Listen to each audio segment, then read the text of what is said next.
time for the Shop Report with Barbershop Jay.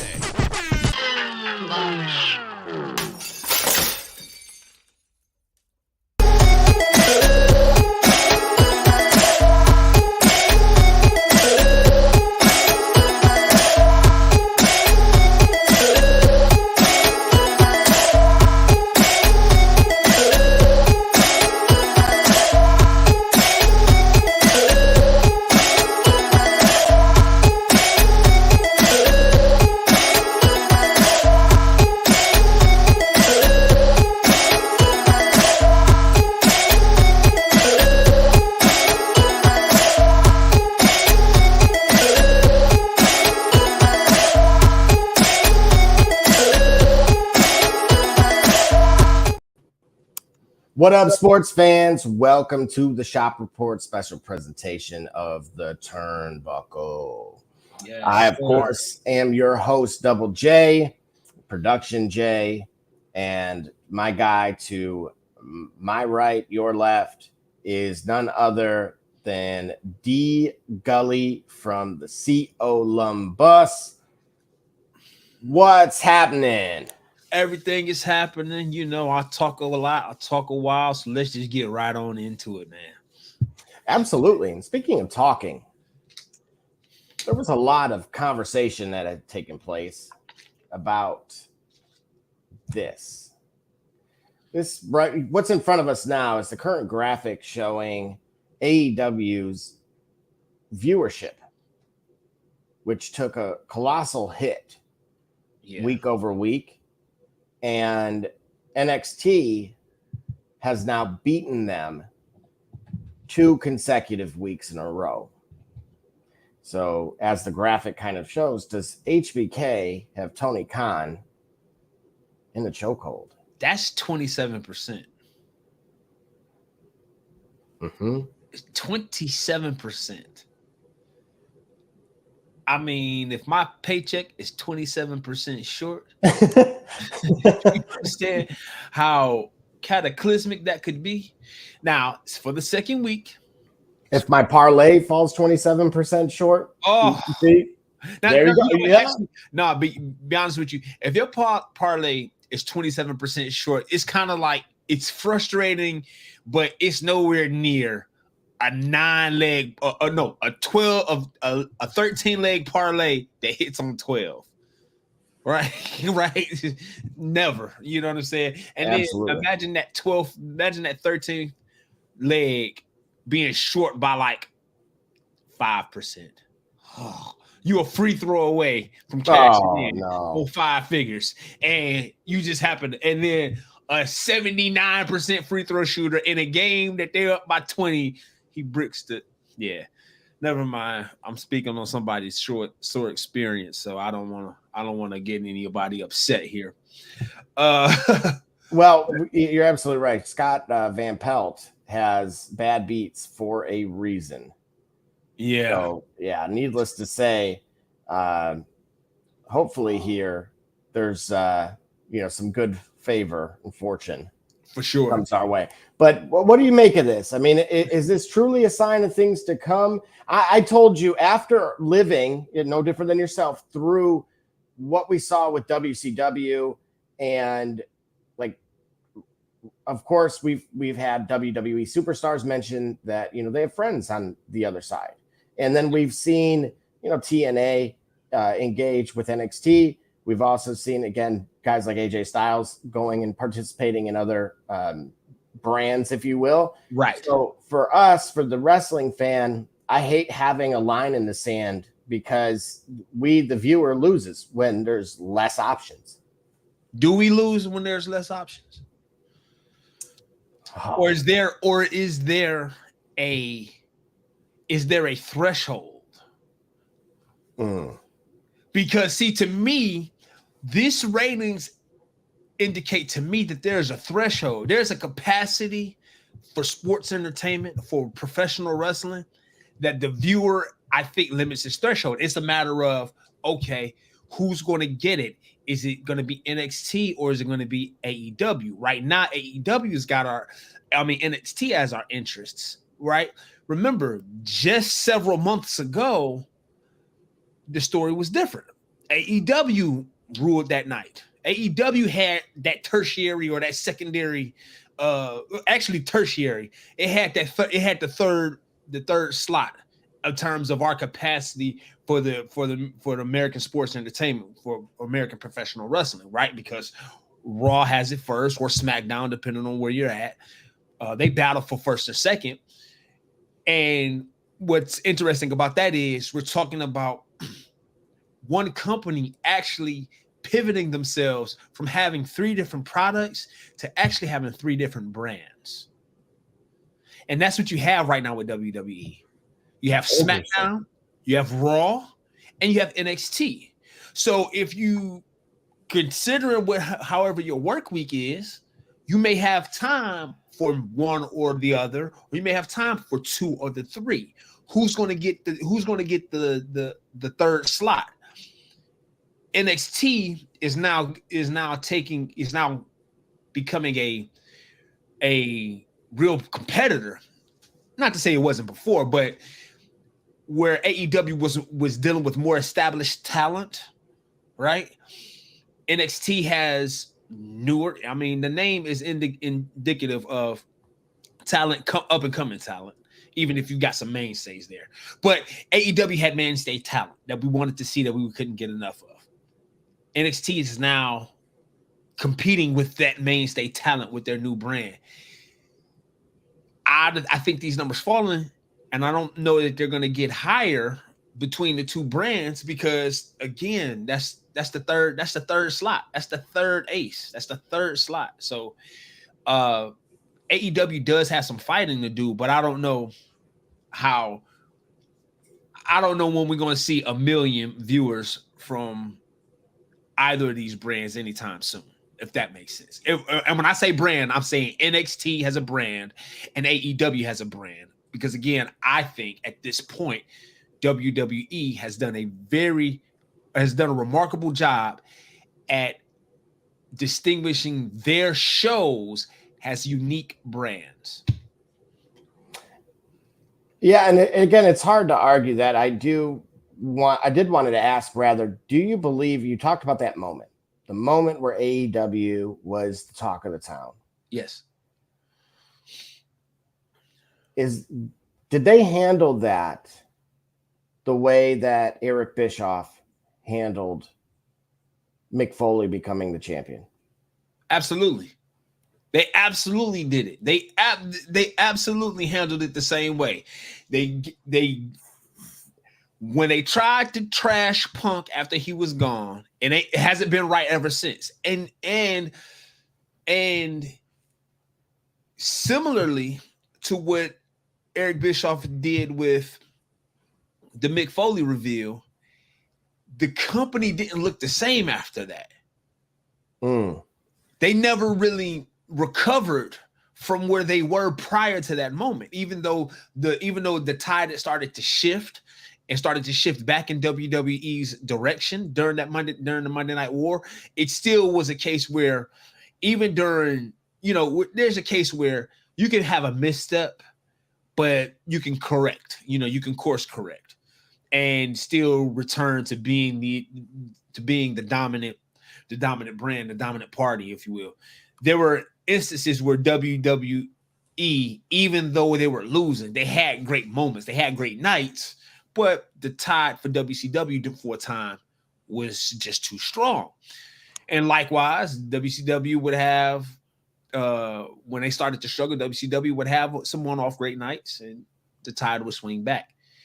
However, that Mick Foley moment is similar to this. I don't know what compelled them to ever try to use another league's talent to elevate yours. It doesn't work. It doesn't work anytime. Listen, Ric Flair showed up to WWF in 1992 wearing what belt? Oh my! Wearing the big gold belt that he had ownership of when he left, or was he fired? I thought he was fired. I was going to say I thought he was fired as well, and then we seen something similar with at the time, the women's champion. When she went to WCW, she had brought it and dropped it in the trash, if you remember. Yes. So it doesn't work. You try, you know what I'm saying? It doesn't work. And I think, you know what? I think about my example, I need to probably make that a bit more clearer, because it was a big pop for Ric Flair to show up on WWF at the time, WWF, with that title, because everyone knew what it was. You could try to pixelate it all you want to. You knew what belt he was wearing, right? Because he owned it. He legitimately owned the belt. So it was a big pop for them, not so much for WCW when he did that. But conversely, the idea of it is, my point, I think, actually is, when the talent is beloved, you can't hate him by trying to show shady parts of him. Unless he was out here doing something that some of our big name hip hop stars are accused of here in the news. You're not going to embarrass him or shade him. And then when the story comes out, when more details are given about the level of the discord that led to the disagreement that you tried to embarrass your now former talent, and it shows to only further make the point of CM Punk, make CM Punk's point, it was extremely embarrassing, and it was bad for the brand. I don't know who all thought this was a good idea, but it was a terrible idea, and it seemed like kind of desperate, and it hasn't been the same since. Yeah, it really hasn't, unfortunately. And again, like I said, I kind of prefer to have an alternative, if we want to call it that, right? There's still names out there that were household names that carried the brand, main eventers. Yes.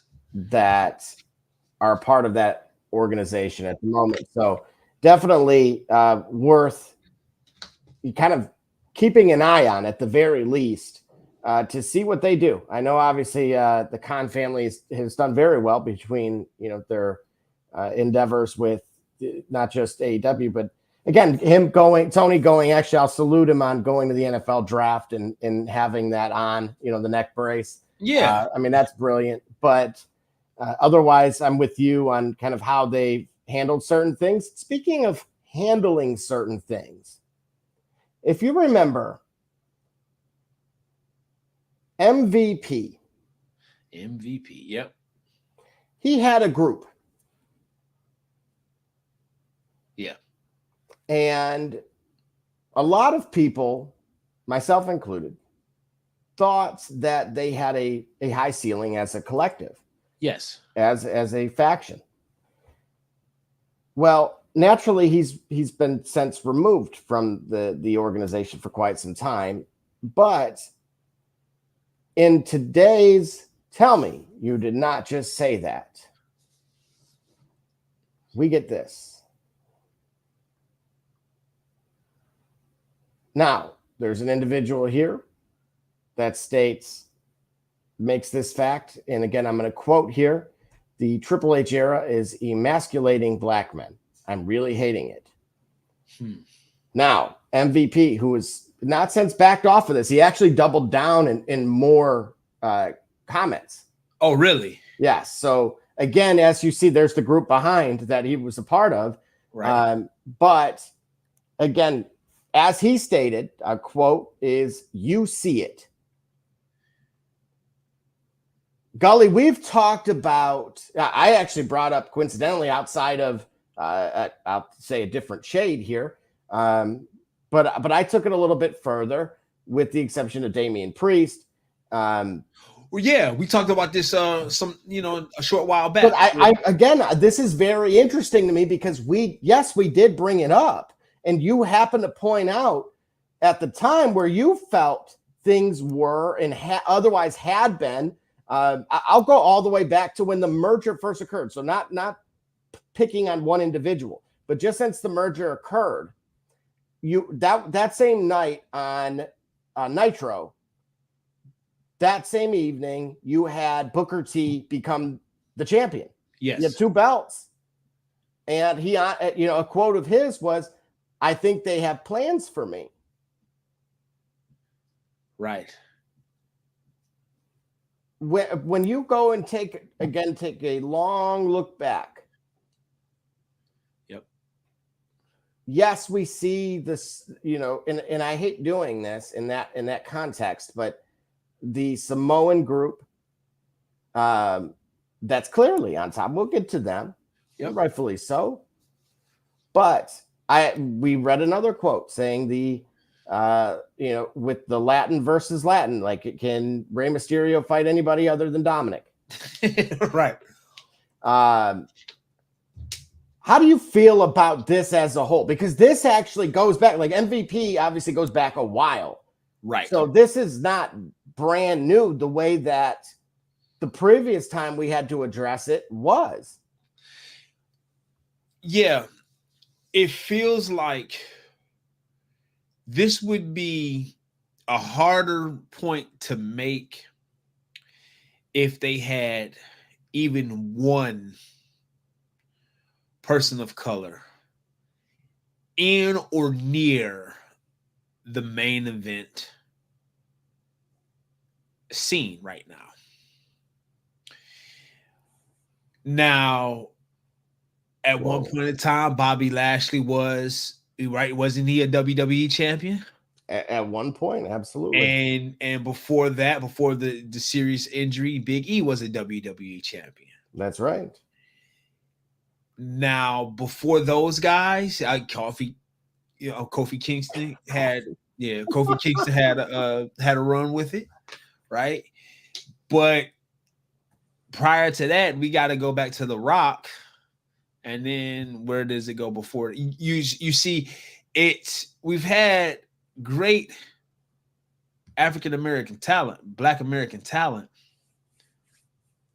spanning that entire era. But it seems as if WWE has positioned itself where once you elevate a Black American talent, it's so few and far between, and it's so rare that the argument or the observation is glaring. Like, oh, this is the first Black guy in a long time, or this is the first Black guy ever. And I think, short of giving, understanding if we're shooting on this, you ain't just got to give a Black guy the championship because he's Black, because y'all haven't done it in y'all history. However, why do they seem to be so far removed from the main event scene? Well, wait a minute. Am I out? I'm going to take this out of context, but didn't Cody Rhodes say something a while ago? I'm going to have to find it. So just okay. I wanted to see if it instantly came to mind. And by all means, those in the comments right now. I know we have you on X, YouTube, Twitch, and Facebook as well, of course. Comment. Let us know if you guys can help us solve this thing a lot faster than I can. But definitely, we want to get your thoughts on this stuff as well. But I could have swore Cody did touch on it. But to your point, it has absolutely been a while. And if you have to kind of go back in that respect, I think that this statement is a little extreme, but the fact that it was validated by someone who was there, right? Yeah, I would say validated by somebody who, even though he's not in the company anymore, it's still a risk for him to say that. Oh, absolutely. You don't know what the future holds for him. Whatever his interest may be in or around WWE. If he's got, family that want to go into the business, or wants to get into that company. If he does have any future interests, right? This statement is one that I would say you put it at risk. And when I say you put it at risk, you have to recognize I'm saying that, yeah, you have to judge the fact that there's implications behind what you say. And so for him to just, push on it, right? For him to just say, all right, in spite of those risks, I'm going to say it. For him to be fearless and courageous enough, in his opinion, I commend him for it. You get what I'm saying? But so I think there is some legitimate, let's say, opinion about. You don't think there's bitterness at all because of him being removed from? And again, I don't know the exact terms. It could have been the happiest of endings, but what I'm curious on is sometimes when you're on the outside looking in, you get a little bitter. That can always be the case, but even if he's bitter, right? What's being said? First of all, I think it's important to acknowledge what's being said, and then, and also, whether you do it before or afterwards, and also the perspective of who's saying it. But just because I don't like you, or just because I know you don't like me, and you my biggest hater, and you really don't have anything positive to say about me. You may make an observation about me that's actually helpful to me. Right? You know what I'm saying? Let's say I'm a fighter. Man, that dude is a joke. He this, that, and the third. He always drop his left. But you hate me. You never acknowledge when you get what I'm saying. But I always happen to drop my left before I throw a punch. That's something that even if you're my biggest hater, is worthy of me taking a listen to. In this case here, whatever, if MVP has an axe to grind with the WWE or not, a fan said it, and he validated that fan's opinion. In my opinion, because he's a guy that's been with the company that sees it. I think it's worth paying attention to. Like I said, for me, it's the fact that anytime a black guy reaches a certain level, you almost want him to hurry up and get into the main event scene, because who knows how long it's going to be before he comes there again. You get what I'm saying? And that's because of the way historically it's played out. Right? They always in angles against each other and angles with each other, and then that's it, right? You don't have like how on earth, what did Titus O'Neil do so wrong that he never got a single main event push?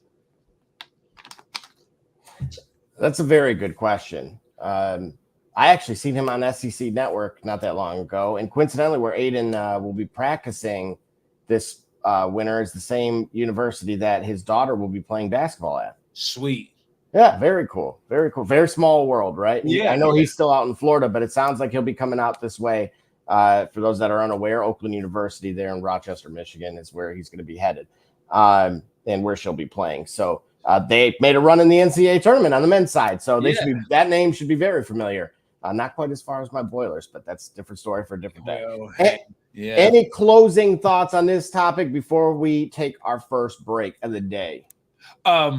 I think that is something worthy of. It's a worthy observation. I hate to see it. I like for black talent to be pushed in such a way that there's a balance between black talent being pushed in such a way that they're not just the affirmative action pick, or they're not pushed like it's not a DEI push. Right. But it's such that if they're talented enough, they'll be in the main event. So to the point where you never have to really consider, why are they there? How come it's been so long, or what have you? You get what I'm saying? I think there's more of it, and I think that's the case here. There's talent here, even at Shelton. I mean, not Shelton Benjamin. My goodness. Oh man, I'm drawing a blank here. Oh my gosh, my guy in the middle here of the picture, but Lashley. There we go. Cool. Mm-hmm. Even at Bobby Lashley's quote unquote advanced age, for him to be in the main event, for him to be one of Cody Rhodes' opponents, would certainly not be bad for business. Agreed. And so with that being said, we're going to head to our first break. Again, this is from our sponsor, of course, Eddie G's Cookies. You'll find them on Amazon as well as their website, eddiegscookies.com. All the good stuff are no bull. There you go. Nuts. I'm Jordan Gudeman, and I'm the founder and CEO of Eddie G's Cookies. I was first diagnosed with a nut allergy when I was young. At the time, there weren't a lot of labeled items that said if there may contain nuts or there are nuts in the food, so my brother and sister and I baked a lot at home, and we enjoyed treats from mixes and things like that, but I noticed that it was not the same as what my friends were enjoying, and I started making up my own recipes. When it was time to pick a career, I decided to start a bakery so I could share my treats with everybody else. When I started creating my recipe, I was taking in all the things that I thought I was missing out on. A soft, chewy center, a crisp outside crust, and a taste that is just like it came out of the oven at a bakery. When I put all those things together, I'd come up with a recipe for a dream cookie. Eddie G's Cookies only uses the finest ingredients. We have all natural flavorings, no preservatives, and every cookie is made in a nut-free environment. The best part about Eddie G's Cookies is that they can be delivered right to your door. You can share them or not. We won't tell.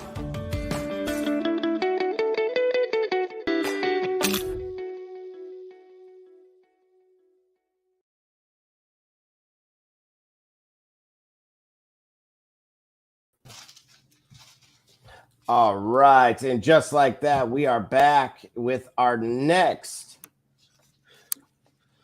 Tell me you did not just say that.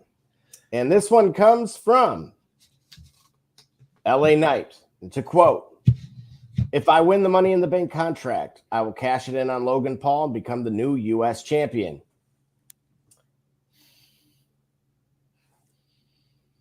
Are you serious? Imagine that. Sometimes I think we write it. Well, yeah, but that would be such a. It's Money in the Bank. I mean, it's where the line between a work and a shoot it's like at that division between a work and a shoot where you can't help but acknowledge one or the other. They put LA Knight in a position to win Money in the Bank and not go after one of the big two titles. Who the heck? Who would ever do that? Yo, I'm going to take this Money in the Bank, this guarantee to go get a silver medal when gold could be there. And here we go. All right. Okay. Producer Jay, you win Money in the Bank. That's what you're going after? Now, I want to remind you of this. Go ahead. When we went back, when NXT first started, and you had the mentors and the mentees. Yep. Okay. And you had guys like Daniel Bryan who had more wrestling experience than The Miz. Yep. And it really helped elevate the company and both brands for that matter. But of course, he was not the heavyweight champion. Again, we go even further back to the Mega Powers. And they, of course, the Macho Man, of course, didn't have the A belt, as you call it. So we don't take away in wrestling or in UFC or in boxing. We may giggle a little bit about, the popcorn champ, but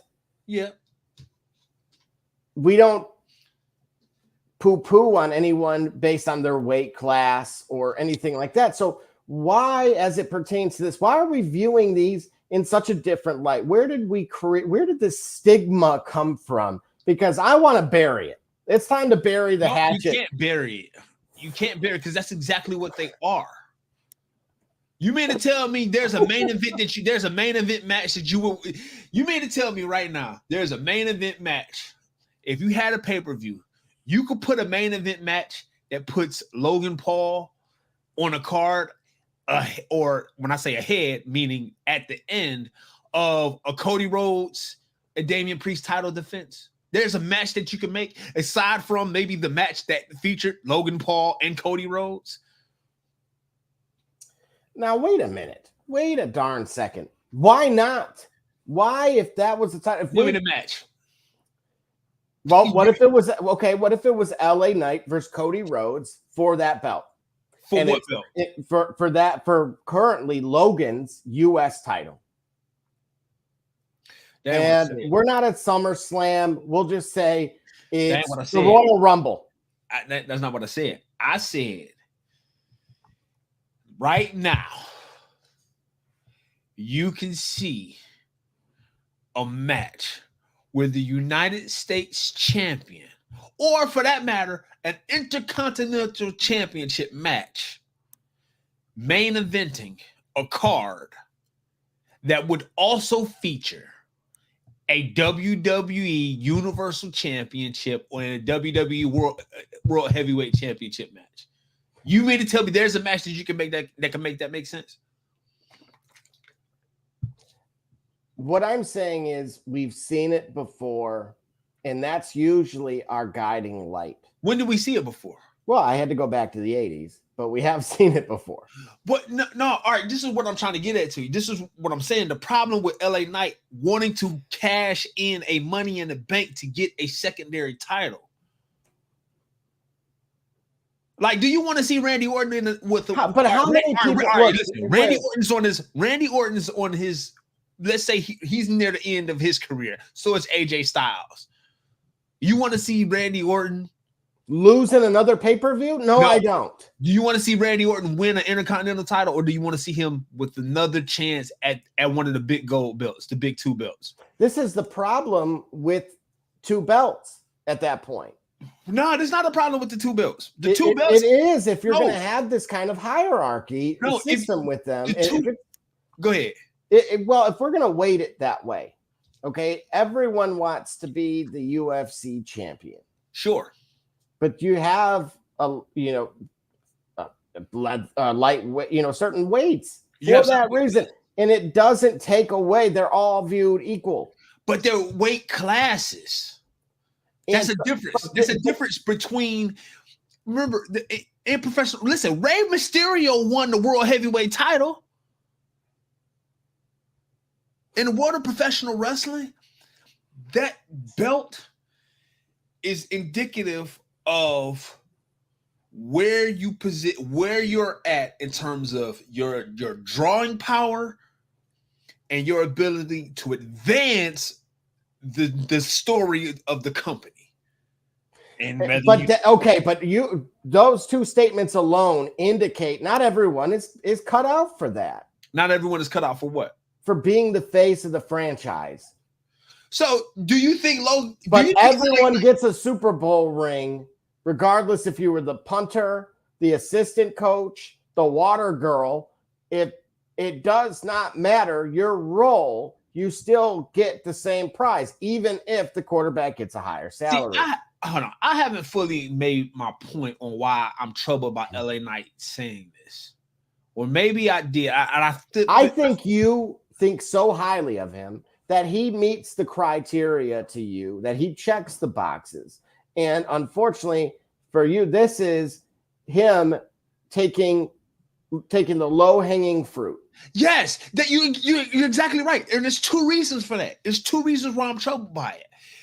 Yes, I feel like LA Knight is, if not ready, very close to ready for a main event run. I mean, if the Miz got it at the time that he did, I think LA Knight is almost equally as prepared, right?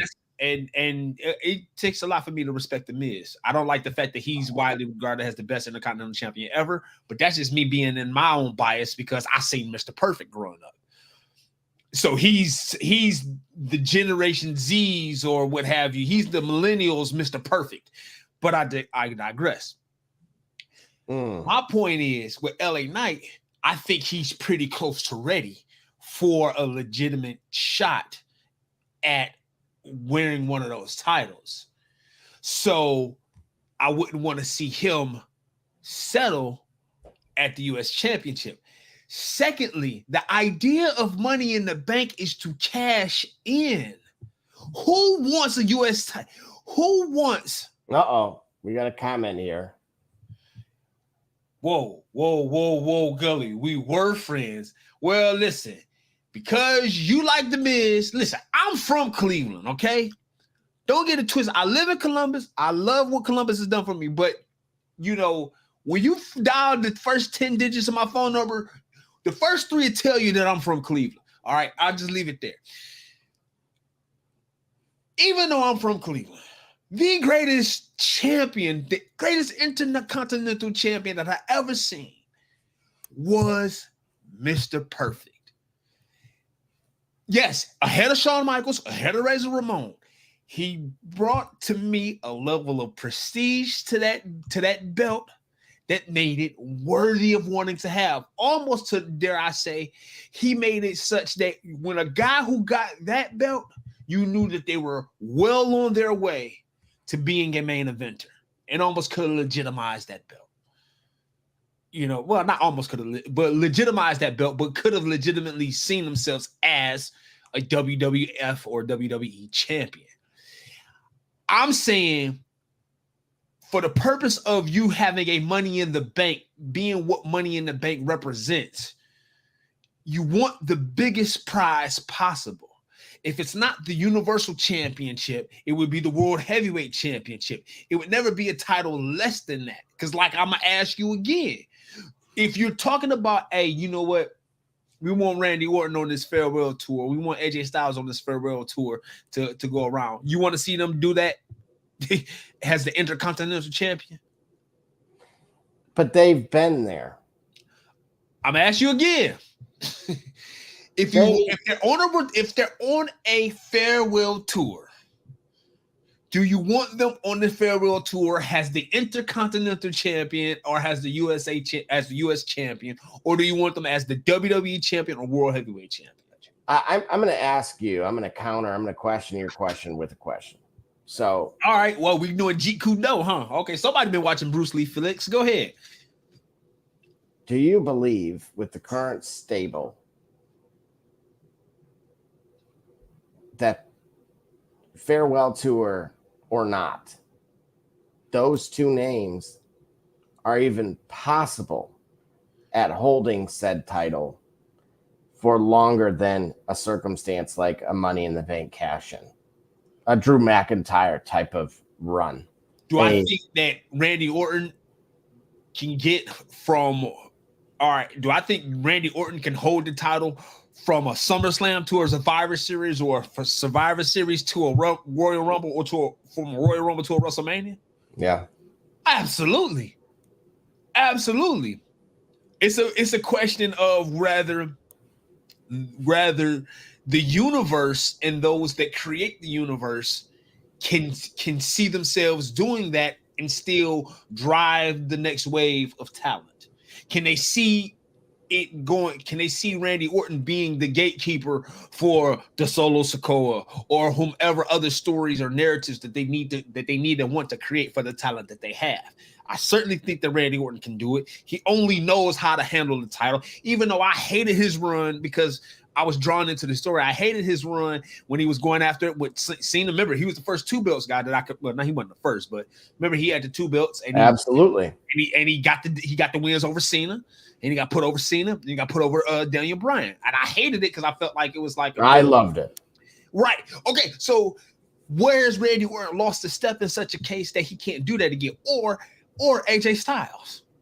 It's not that so much that they've lost a step, because I told you Randy still participated in many pay-per-views, but the problem is he's like 0-7 now. Right, because when they remember, this isn't what I'm saying. Like, okay, the challenge that WWE has and the sport of wrestling or sports entertainment is, it's live action comic books.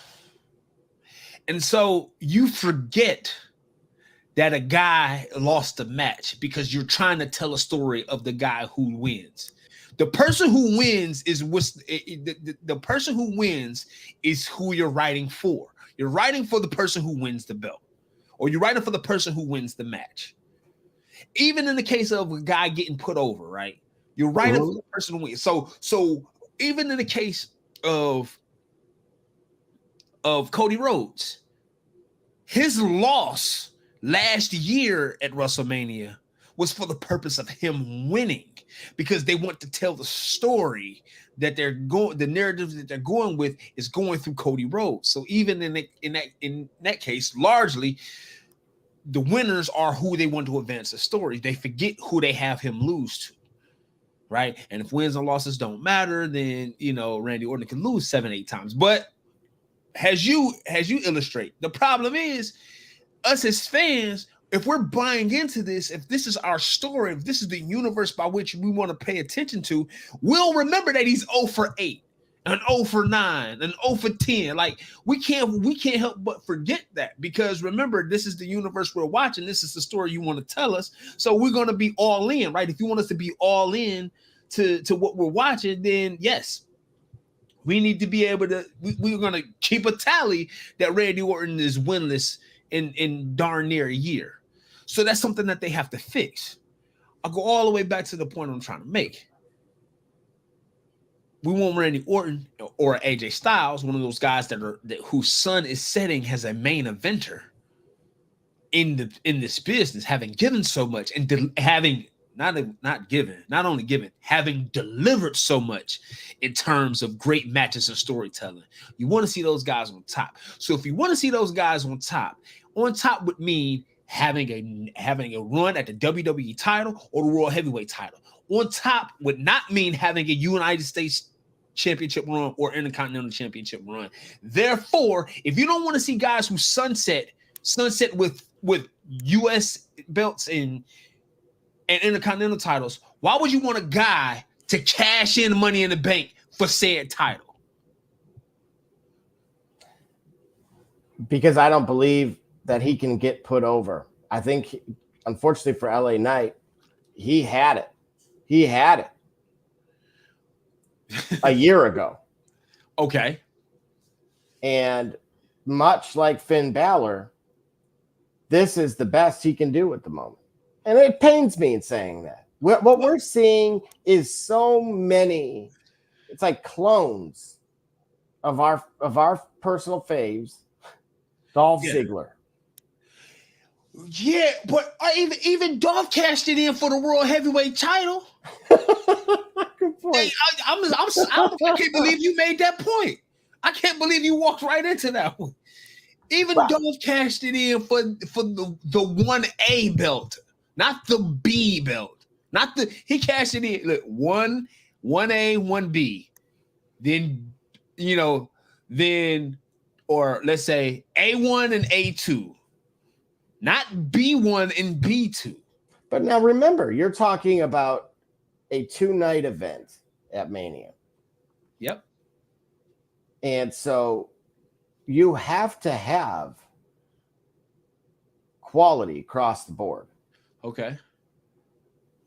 If this comes down to LA Knight versus Logan Paul, or a triple threat with LA Knight, Logan Paul, Cody Rhodes, who's we're going to assume is dethroned at that point. Okay. Unfortunately, I'll get to what I thought was going to occur, which is the I made you on that final run that you pointed out, that farewell tour, which would be Randy versus Cody. I don't believe that's going to occur, unfortunately. But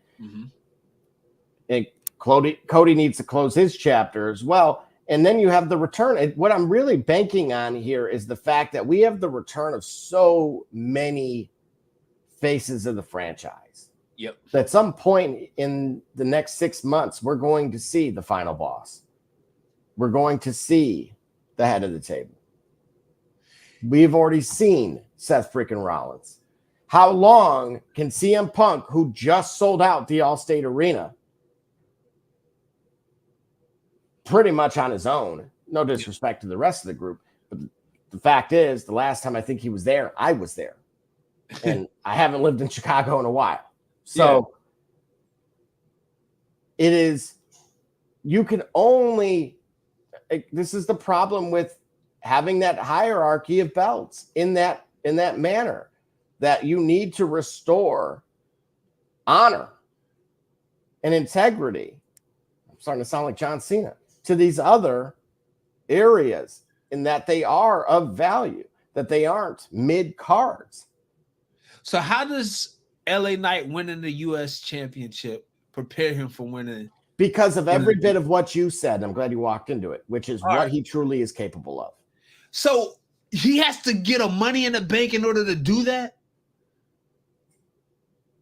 I mean, he was showing up in Logan Paul's pool. I'm like, he's in Puerto Rico? Like, yeah. What I'm saying, right, but what I'm saying is Money in the Bank.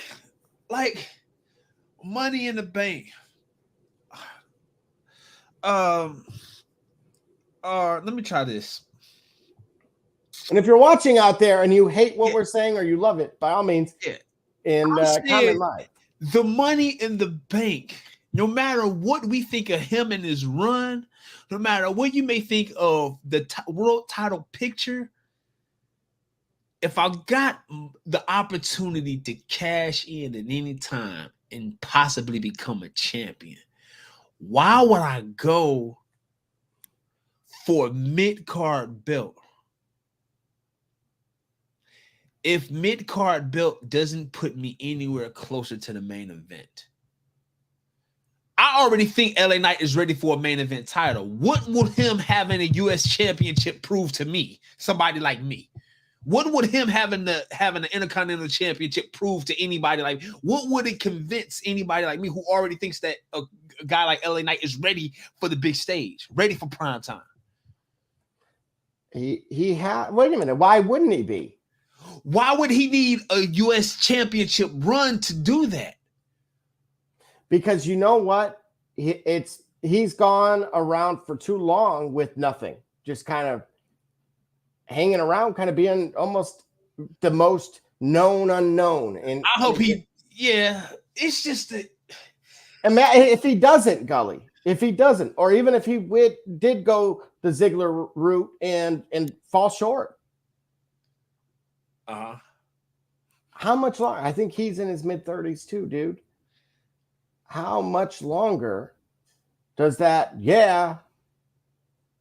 become until it turns to, what? Yeah, I don't think, what I'm saying is, I think him having to go with the Money in the Bank route to do it, I just think sells Money in the Bank short, is what I'm getting at.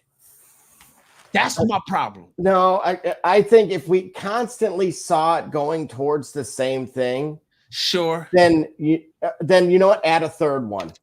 Then add a third one that is only specific to that, right? Like we wouldn't have if it couldn't be used for all of them. Or make them specific. Yeah, like you got. Hey, look, dude, we might be onto something with this because you make them specific, and you had like a battle royal. Imagine that. Imagine a ladder match, and we get we're talking the Hardy Boys, the Dudleys in Edge and Christian again. Yeah, and except there's two up there, and so someone could theoretically climb up. Yeah, and they have the power of choice because they made it. They get the first choice. Yes. You're not going to grab both. You can only grab the one. Which one do you choose? Right. Or is there more than that? This creates an entirely different dynamic because now you can throw Rey Mysterio in there. People have different priorities in life, right? Not everyone wants to be a CEO. Not everyone wants to be an entrepreneur. Sure. So to suggest that every WWE superstar wants to be the Universal Champion, I think that's too cliche. All right, see, you know what? Okay, production Jay, you that's actually right. got me on that one. Yeah, that's actually a pretty compelling argument. Like, not everybody want to be the man. They don't want that. There's something in it. There's something in it in life that they want. Or there's some aspect of a career that they want that isn't always to be the center of attention or to be the main guy. All right, I get it. In that case, Money in the Bank, they should have Money in the Bank matches for every title. I don't know if I would say every single one. Listen, a fatal four-way for the WWE Universal Championship, a fatal four-way for I would say if you want to call them the mid cards or the other belts, you still ain't gave me a main event. You still ain't gave me a main event match that you would see over. You still haven't given me a main event match featuring an Intercontinental Championship or the U.S. title that you would see as a main event over a World Heavyweight title defense or WWE Universal Championship defense. You still haven't gave me one. Give me one. Give me a reason to make that a main event match. What about wasn't it at one point we had that would go WCW. But that's fine. Go ahead. Bret Hart, Lex Luger. They battled for the WWF title. No, I thought that was the U.S. Championship. Oh, you talking about you talking about Bret Hart Clash of Champions, that right? Wasn't that at Clash of Champions? Okay. One of them. Okay. Bret Hart, Lex Luger. All right. Well, okay. Cool. That's I had to use your boy. yeah. Yo, that's all right, cool. Hey, you know, I can't knock that one. I can't knock that one. That was a great match. Who was the WCW champion at the time? Hogan. Mm-hmm. Yeah. Creative Control. Are we surprised? All right. So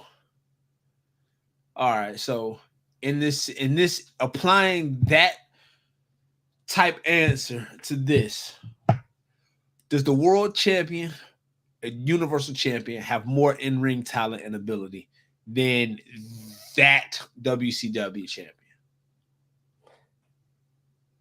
Is Cody Rhodes a better wrestler than Hulk Hogan? Wow. Oh, come on, dude. Is Damian Priest a better wrestler than Hulk Hogan? Okay, but remember now, there's more attributes here. That's like saying I'm a better three-point shooter. That doesn't make Steph Curry the best in the world. Okay, so if not, all right, so I see where you're going. So that means that there's a level of, that would imply, I should say, that there's a level of parity between Damian Priest and Hulk Hogan in this scenario. Oh, gosh. Yeah, that's what you're saying. I'm suggesting that that's what that would mean. Now, is that same level of parity exist with Cody Rhodes and Hulk Hogan? This version? Don't you dare. Don't you dare do that to Cody. Don't you dare do that to the American Nightmare. No. Okay, all right. Well, wait a minute then. So let me make how about Cena versus it was Seth Rollins. That wasn't that long ago. There's two guys right there. Two guys that have been to the mountaintop. For what? The U.S. title. We've been here before. This is what I'm saying. We are getting back. This is part of the TKO takeover. This is Triple H knowing that there was a point in time throughout his career that you could have held something else. And as long as you were holding it, it meant you were someone. You did matter. And it validated you in that company. And, again, as we've stated on more than one occasion, it is not everyone's time. And I think this is really a true statement for LA Knight that as far as his time, I don't know when it's going to be because I think his time is going to be up, unfortunately. Really? I hate saying it. I don't really I don't want that statement to be true. But to your point, if we want to go off of your premise, and that's the best he can do, unless I'm right, that these things do hold merit, that you are going to want to show up for a main event that's for a U.S. championship. Yeah. And that hurts. That hurts. But it has to. That's why part of this is hope. That's what I'm shooting on. That Triple H knows we had plenty of people hold other belts that were not the belt, if you wanted to call it that. Right. And let's be honest here. When we were at Toys R Us decades ago, yeah, pain saying that. Dude. How many, that main belt was gone, bro. Yeah. How many of us had no choice but to be the U.S. champion or the Intercontinental champion or the hardcore champion? See, you got to be an insider like me. My dad worked at Hill's department store, so I knew when the truck came. So I knew when to ask for a belt. Truck came on Thursdays. I knew they was going to be in stock on that Friday. You understand me? No, actually, truck came on Tuesdays. So I knew to go to Hill's department store on Wednesday because I knew it was going to be there. Because see, truck came Tuesday night. That's what you just had to know. You had to be an insider like myself to know these things. But absent that, you know what? You got a point. I was looking something up when you were talking just a second ago. And I found out that LA Knight, you'd be surprised how young that man is. Well, enlighten me. He's in his 40s.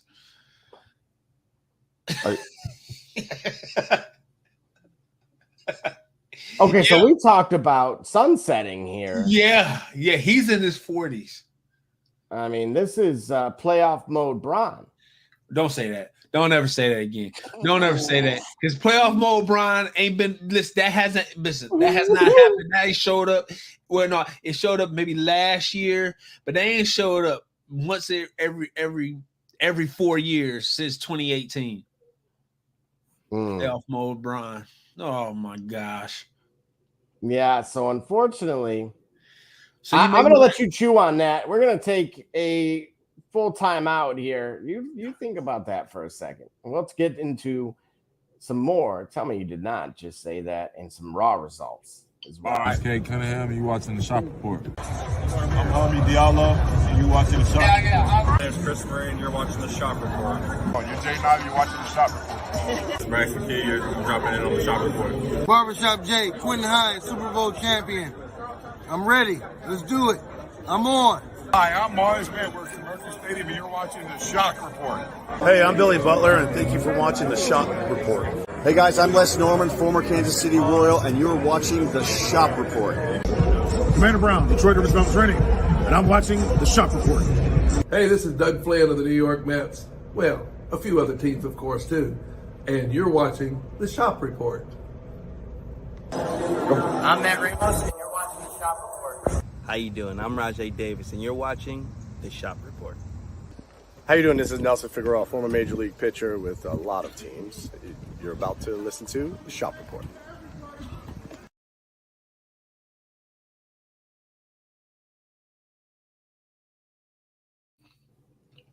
All right, and just like that, we are back. D. Gully, your final thoughts on LA Knight wanting to cash in Money in the Bank against Logan Paul.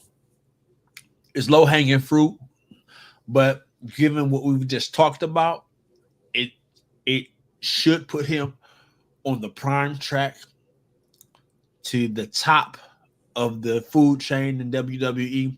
That is a world heavyweight title, or WWE championship, or the Universal Undisputed Championship, however you call it.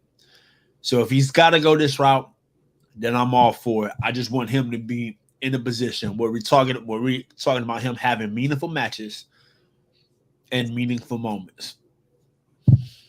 Fair enough. And so, speaking of meaningful moments, a moment today on Pat McAfee's show was none other than the boss himself, Triple H, talking about WrestleMania, Royal Rumble, SummerSlam, all of which, again, I knew the rumors were out there swirling. Indianapolis has done a fantastic job with the swimming, as we talked about, for the Olympic trials. And they're making a big push right now as a city. And they were able to lock in multi-events here with the WWE, which is brilliant. Obviously, that's where Raw all was. in the same year? I would say between 24 to 26. Oh, okay. All right. I'm like, whoa. Yeah. Otherwise, might as well just get an Airbnb and then literally. I'm good. Yeah. And so he also had something else to say about this Raw coming to Netflix. And what it was, here's some of the highlights. Raw will be 2 hours as it used to be. For premium users, there will be no ads. It will be uncensored and edgier content. They will not be held to the PG guidelines. And SmackDown will gain the extra hour.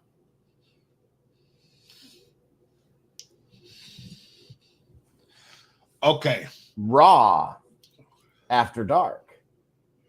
Think about the Attitude Era. The teenage mind in me hears the king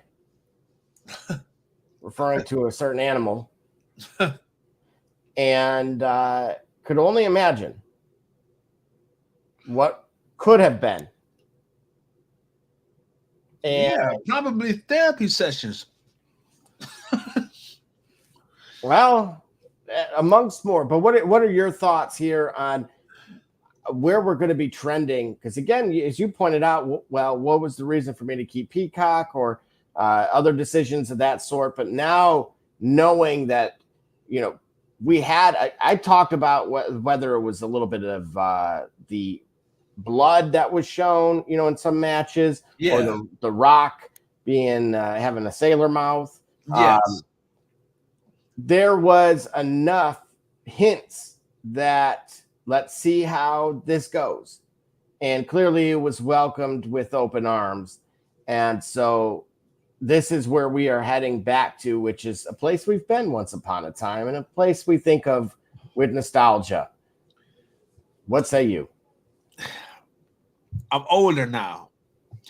So I'm saying, like, I'm older now. So it hits different. It hits a bit different.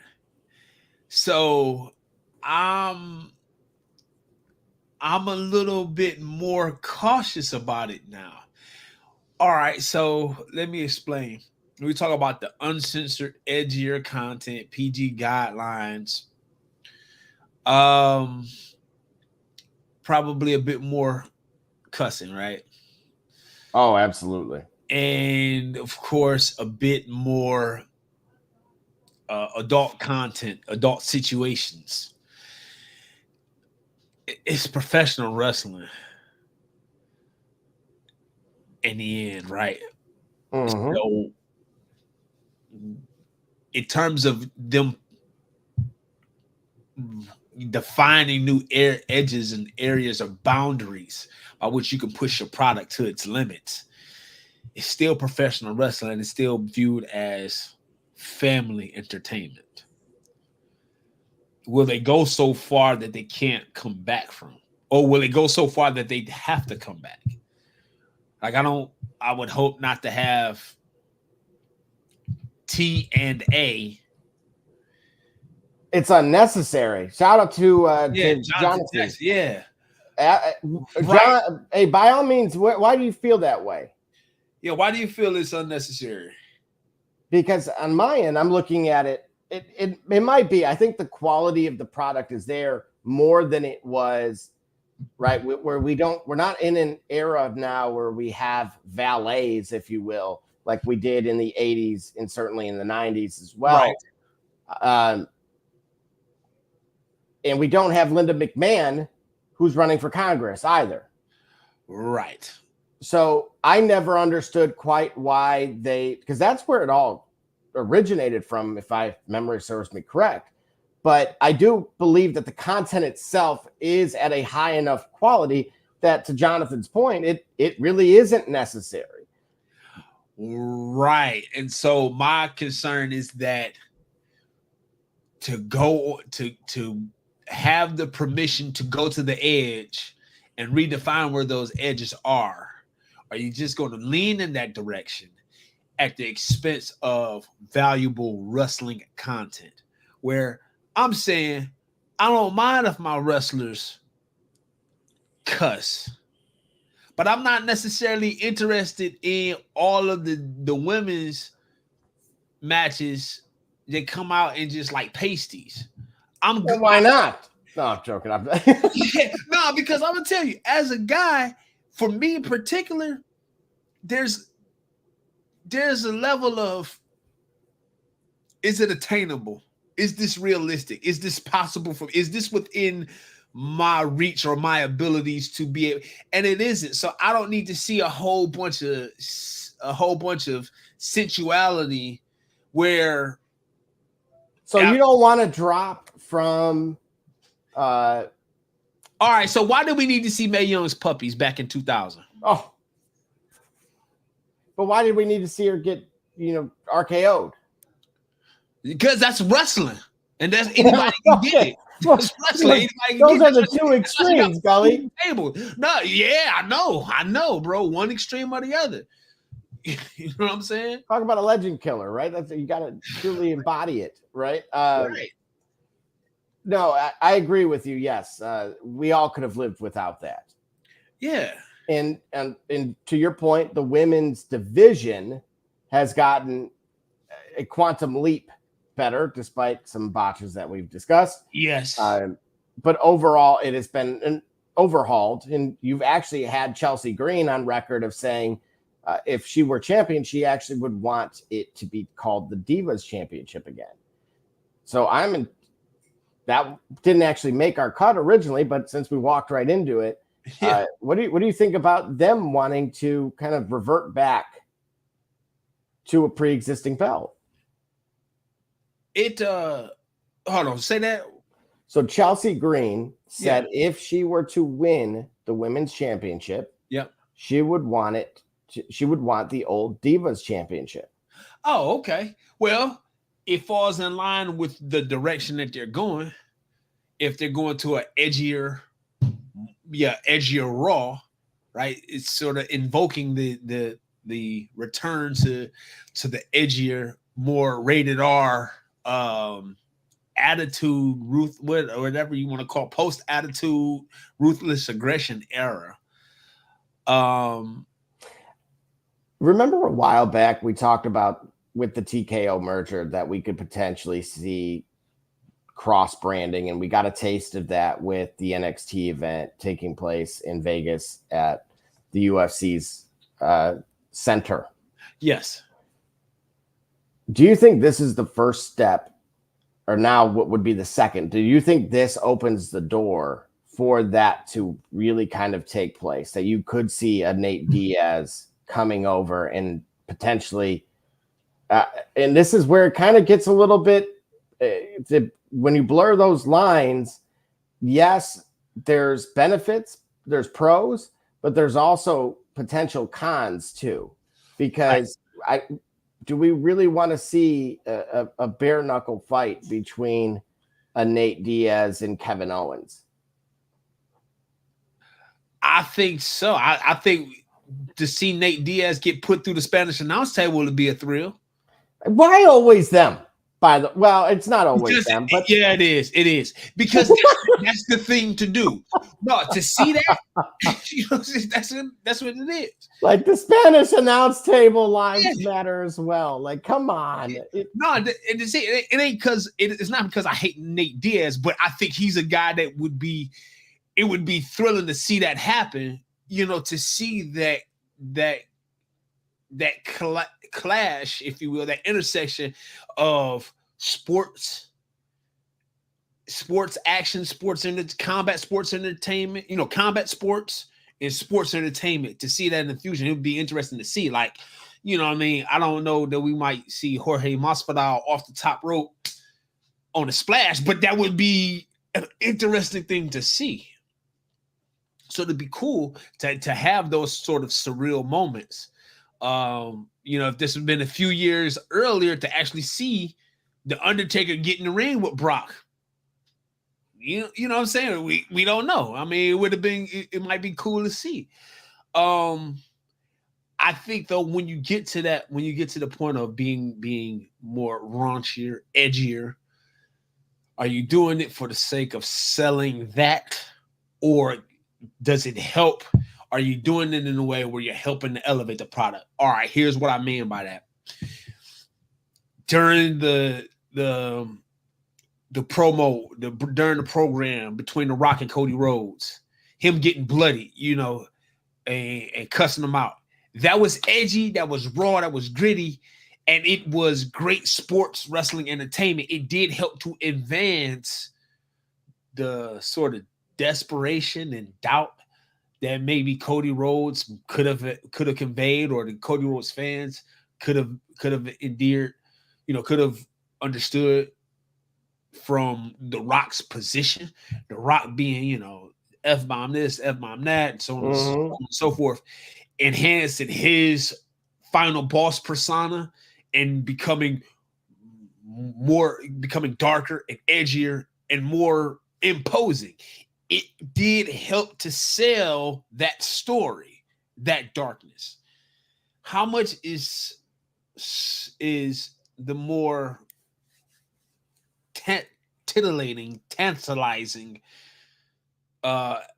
aspects that we fully expect to see? How much is that going to sell the product, or are you just going to tune in for that just to see it, or is it going to help advance the product? Like, are we going to get a bombshell that just like wears like sheer, she looks like so on and so forth, but she actually can throw down inside the ring? Are we going to get that, or are we just going to get are we going to just get more of the Divas era, which is just great looks and great eyes, Googling them before the word Google became Google? You get what I'm saying? Like, I do, but I think there is a healthy balance between the two that you could, again, we've reached a point now, as you kind of, even with our previous segment, that we have a talent pool that is very deep. And for those that maybe aren't, now this gives them an opportunity for some light that they otherwise may have not had an opportunity for. Or potentially, again, that cross branding that we've continued to discuss and we've watched evolve really before our eyes. It kind of not, I would say, at a consistent pace that is certainly worth continuing to mention. Speaking of continuing to mention, to close out SmackDown. Oh boy. 1, 2, 3, 4. Jacob Fatu has joined the Bloodline.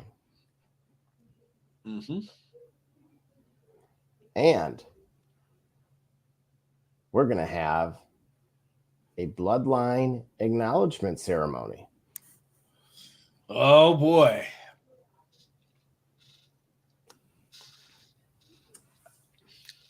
Okay, I talked about earlier that, and on a previous show, that I really thought we were going to get our version of Batista versus Triple H by way of Cody Rhodes versus Randy Orton as a way to kind of close this thing out, right?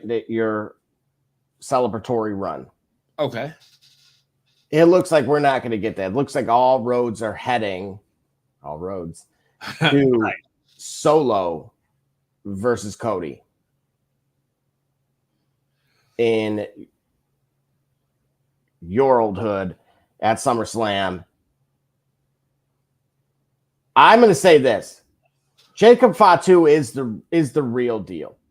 Okay, if you know anything about him, he's related, but he watched those guys while he was out doing things that in a different light than Shawn Michaels. He was doing things that, of course, led to his incarceration, as an example. So I always salute guys that made the right choices after learning some life lessons. And so, but what he has is what everyone hoped Solo could be. Solo is the teddy bear, dude. He is, you can tell he's the little big cousin. Okay. He's the little big cousin, right. And the real leader of the babyface assassins, yes, should be the guy on the far left here. Also, that Photoshop, woof, somebody needs to go back to school. Yeah. yeah. They might as well put him in a Milwaukee Bucks uniform or something, dude. Like, no. Like, man. Yeah. You never know. Our fans might show us one. Here's lately. There you go, right? It's over with. But he's got the charisma. He can wrestle, I would say, better than Solo. He is what Solo's supposed to be. And this is what took so long, in my opinion. He lost 35 pounds to basically get this role. Wow. In preparation. So again, salute to that. Yeah.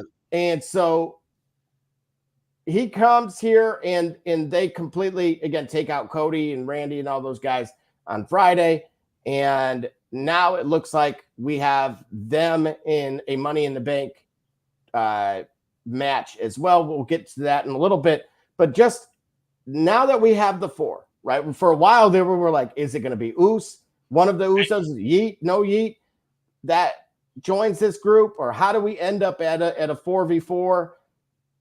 What say you now that we know who the fourth is for sure? Another dad joke for you on a Monday. And so it's finally coming together, right? You know, I've been very critical of the bloodline.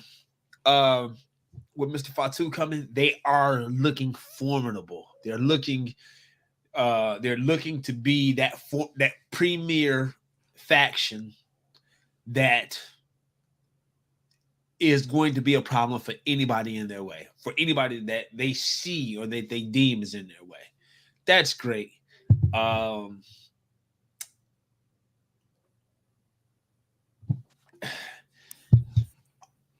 right, like when I see photos like this, it's starting to come together. It's starting to come together. I'm a bit more optimistic about it, but I still don't see it there yet.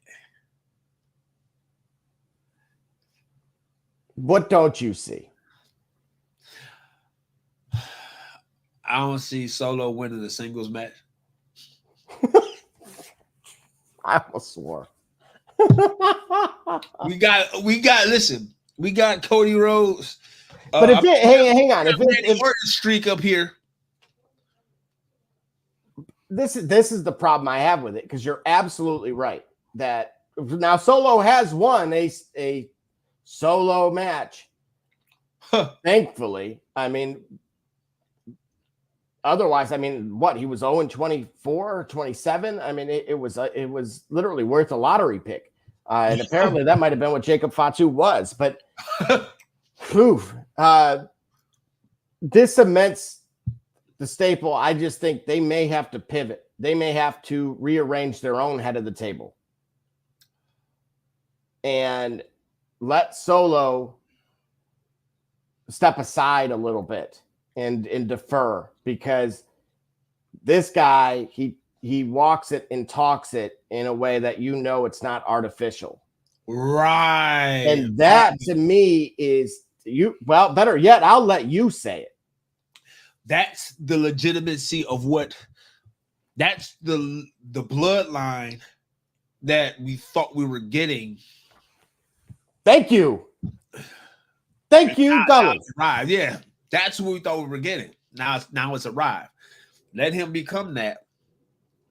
And then the remaining members will align, or will connect in some type of capacity where it legitimizes that. And then they can be the force to be reckoned with inside of WWE. And that set up for a heck of a Survivor Series matchup between this group here and Uncle Howdy and right, which is what I would love to see. Here's the thing. The Wyatt Six, actually, they came, they saw and conquered. Conquered what? Well, they conquered everyone that was in the back, which seemed to which included Chad Gable. Yeah, even Dark Gable, yes. We're gonna get into Raw here in just a moment with them. It's going to be really interesting that you brought them up, but I wanted to know, is that where you feel like they're best suited? If faction versus faction to right from the jump, or do you think before we shoot on this, they would have to go after the Judgment Day first? Or yes, yeah, do away with the Judgment Day. Let the Bloodline do that. So that way, I love it. To do his believe, right? Oh, I believe in the Wyatt Six for sure. I believe in that. It's a great swan song for Bray Wyatt, and I think that they are in the right spot at the right time. Is that the Eric Bischoff? If that would be fantastic. Absolutely. That would be that would be fantastic for him to have found us and comment on it. That would be great. Absolutely. But go ahead. Yep. No, I was going to say, by all means, kind of tying it back in with that group, just the direction that they're headed. Before I kind of spoil what took place in this evening's Raw. Any thoughts on these guys with the direction that they're headed? Because obviously that they had a grand entrance, and so now you got to keep it going. Oh yeah, you talking about the Wyatt Six or these guys? Yeah, are you kidding? I believe everyone that was laid out just to kind of put names to faces. Yeah, were NXT members. There we go.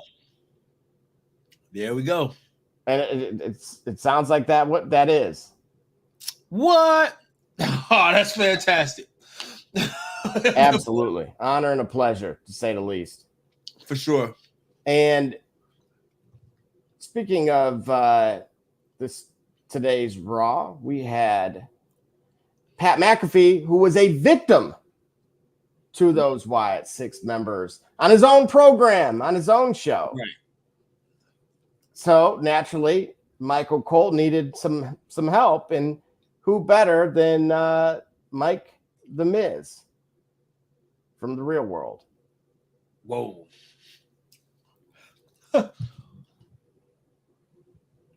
Whatever it means. And so, any thoughts on him going to the booth? Is this a sign of things to come for the Miz? Yes. Yeah, for sure. The Miz is great. The Miz is great on the mic in that capacity, right? I'm from the era of Lawler and the King. Michael Cole is certainly. I'm sorry, not Lawler and King. Lawler and JR. Michael Cole.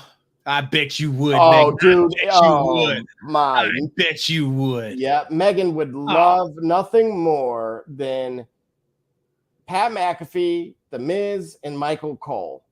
No. Dude, you're out of control. I was just playing. It's fitting for the Miz, right? I've learned to respect him because I didn't like him. I didn't think he was that. Did I say he was overrated? I didn't get it. I didn't understand it, but I come to respect it. After years, it just took some time. I was probably disconnected from wrestling or from WWE during his prime. So when I look at him and when I re-immerse myself in the world, I'm still going back with everything that I love was the best, right? The nostalgia syndrome that people have.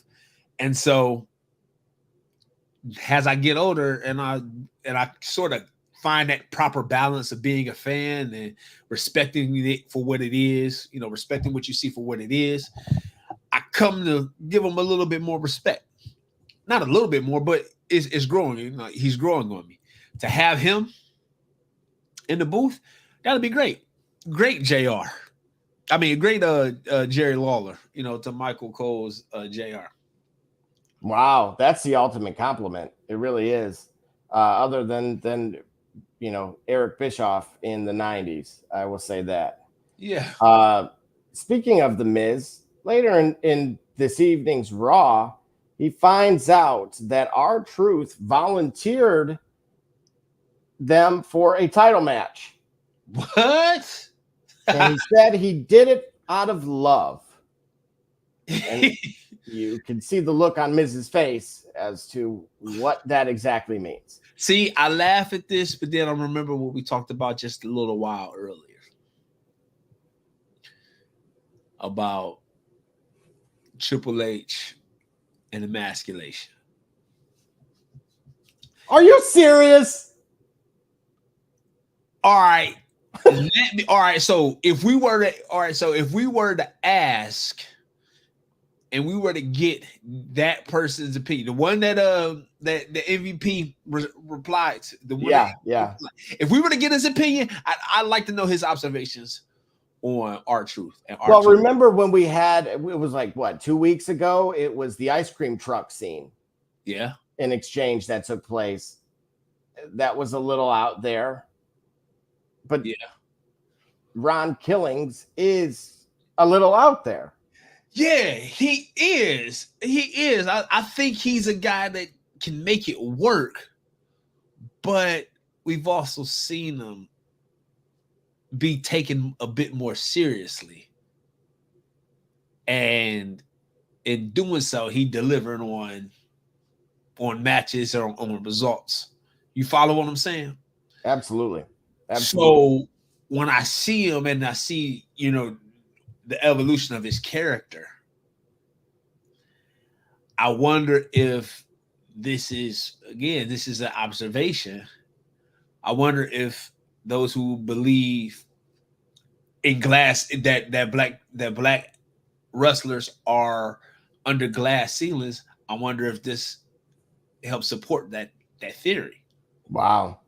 No, it's a valid point. And with that being said, as you see the merch on me right now, the merch store, actually, we are on our way to having it on YouTube for Eric Bischoff and those that have seen.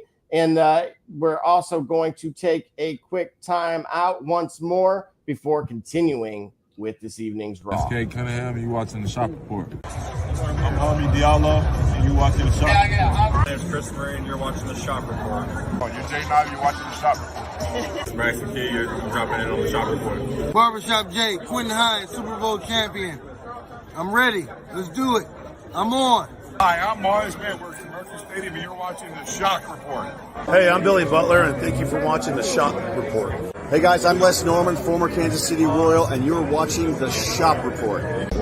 Commander Brown, Detroit Rivers Mountain Training, and I'm watching the Shop Report.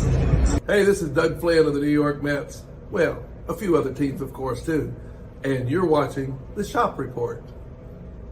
I'm Matt Ramos, and you're watching the Shop Report. How you doing? I'm Rajay Davis, and you're watching the Shop Report. How you doing? This is Nelson Figueroa, former Major League pitcher with a lot of teams. You're about to listen to the Shop Report.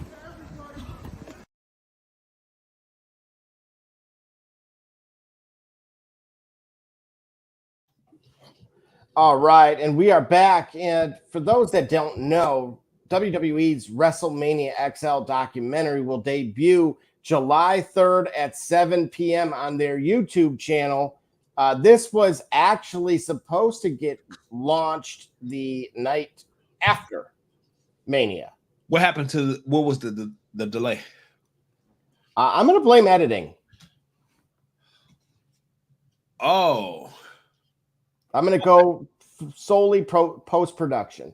As someone that deals with this stuff regularly in the digital space, part of what prompted me to even create a solo entity at one point in time, many moons ago now, thankfully, still be able to do that, is waiting on content. And so it makes perfect sense to me that it got lost in the editing room. Or maybe some changes had to be made in order to protect the names of the innocent. Well, as you heard, it's supposed to be behind the curtain. Yeah.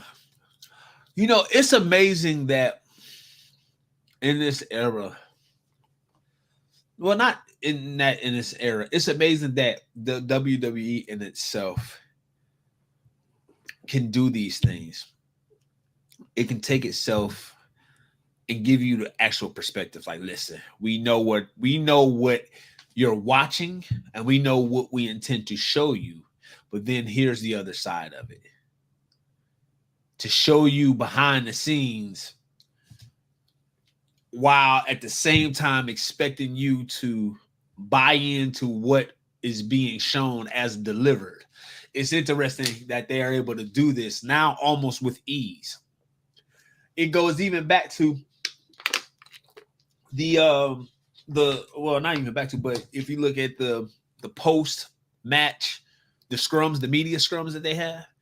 Yeah. You know, some of the winners, which we're still looking for our media credentials for those in production that have seen the show. We definitely again email the shop report 365@gmail.com with what to do next, and we will be there. Yes, we will road trip it. We will be in business class, whatever needs to be done. Right. Absolutely. So it's interesting that WWE can do this. I don't imagine how much of this was available or would be willing under any other such leadership to tell you how we do the things that we're telling you are authentically, or that we're selling to you as authentic while the cameras are rolling. I can't get enough of seeing it. I just think it's weird. Has all the same. Like, it's weird for me that The Undertaker is so much more talkative now that he's retired. And you know what though? I know I tagged you in that clip. And so we'll handle this right now. How did you feel about that? The mystery of, from what I'm understanding, that Mark Henry, as big as he is. Yeah. I remember doing this in school where I had great friends, but you just pick on someone and it was truly all in fun. Yeah. It sounds like Mark Henry was that guy. Oh, yeah. And he said himself that he had gotten in trouble and they'd sent him to Canada because he had threatened to, he was going to kill him. He was going to kill him. He was going to kill Shawn. He was going to kill Hunter. He said, you too little. Yeah. And it was about some crutches. Yeah, they took it. He was injured. They took his crutches.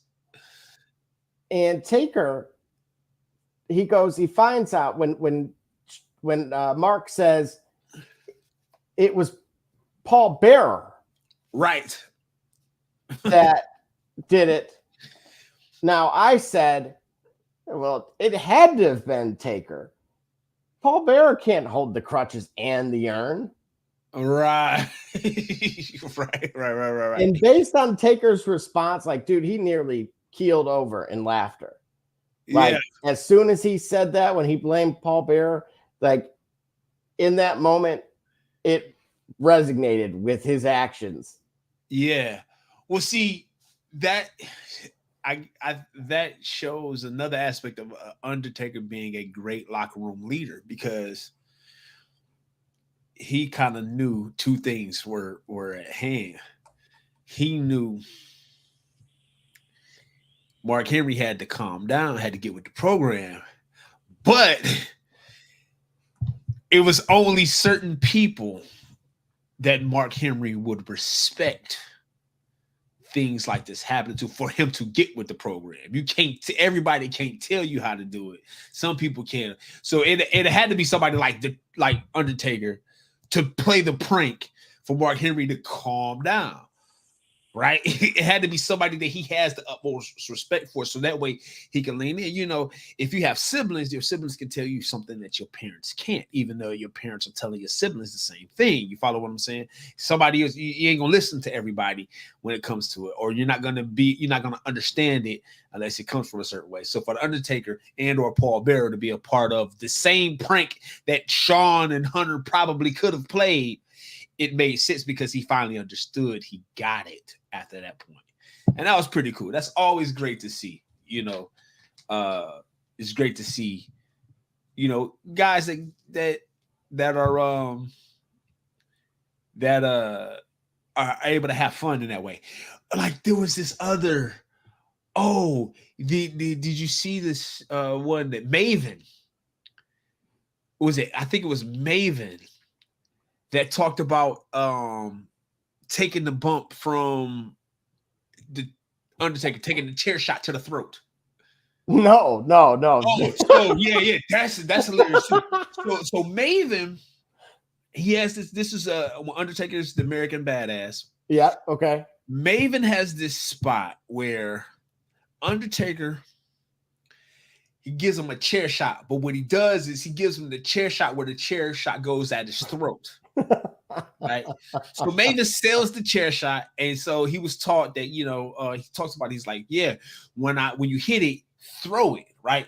Throw the chair, so that way when it hits the impact, it looks like he throws the chair. It looks awful. It looks serious. It looks great.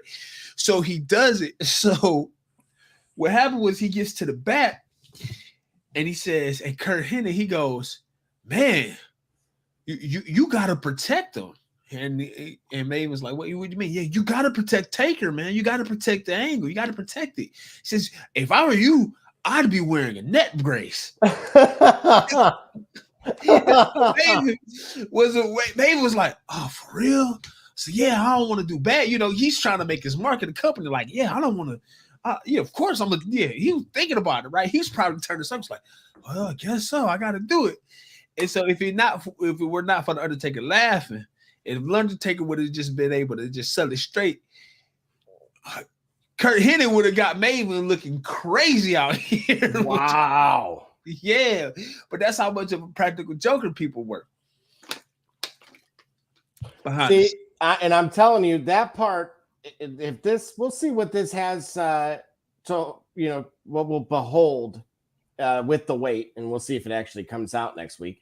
So we'll start there. Yes, we won't hold our breath, but just in case, it would be also interesting to see how much of that, because they've had home runs, right? I mean, if anything was a shot in the arm for the women's division, and even for the Usos, it was Total Divas. So anything that gives some additional camera time to see some of these guys, it usually benefits them. Speaking of benefiting, here we go. Whoa! El Campeon, freaking Rollins, right?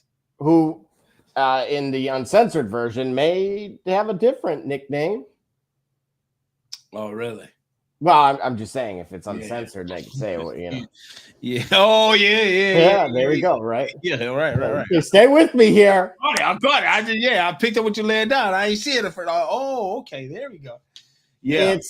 And shout out to the viewers out there too. By all means, chime in on what you think with everything that took place on tonight's Raw and where we're headed in here, where this bus is going. Seth Rollins proposed a stipulation for their match at Money in the Bank. If Priest wins, Rollins will never challenge for the world title as long as he's the champion. Oh. But if Rollins wins, El Campeon has to leave the Judgment Day. Really? That's the statement?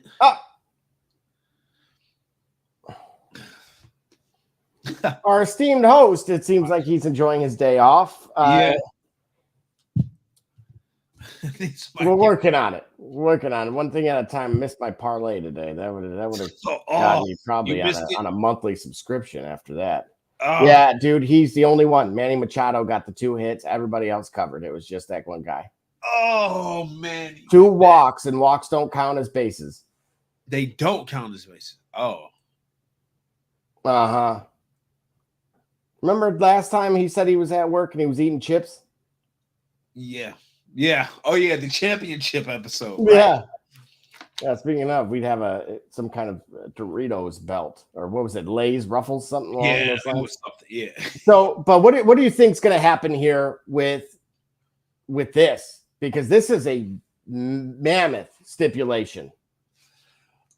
Right. So Damian wins. Seth never challenges for the WWE title championship as long as Damian Priest has it, right? Correct. Seth wins. We showered today. Thank you very much. Yep, shower each day helps keep odor away. Kids, you have no idea what I said. Ask your parents. There you go. Shop report after dark. All right. But if Seth wins, he has to leave the judgment. Oh well, we know what's about to happen here. We know what's about to happen here for sure. Or we certainly think so. Follow people in their soup. Exactly. So what do we think is going to happen here? Because you're spelling it out like it's a foregone conclusion. Yeah, this is what pushes Damian Priest out of Judgment Day onto his own, where he can truly start to fly, and then, for that matter, pushes Finn Balor back into the single ranks where he can flourish again. Why? What's holding Priest back as a singles competitor while he's holding a belt with that group? I don't know. That's a question that I have myself. I'm not quite on board with that, because it's like, well, how much higher can he go? In Rollins' case, if he were to lose, okay, great. There's Cody, potentially 2 belts. Right. At that point, and potentially reuniting with the head of the table and going after that as we get into, the Battle Royal season and Romania season and so on. So there's a number of avenues Seth can go. Yes. My concern is you take that title off Damian Priest, and then and on top of that, you take the Judgment Day away, you might as well send him to Puerto Rico for a month or 2. Yeah. Right. You got a point there. You got a very big point there. Very good point. Still, I think Seth Rollins reclaiming that title, then immediately having to go after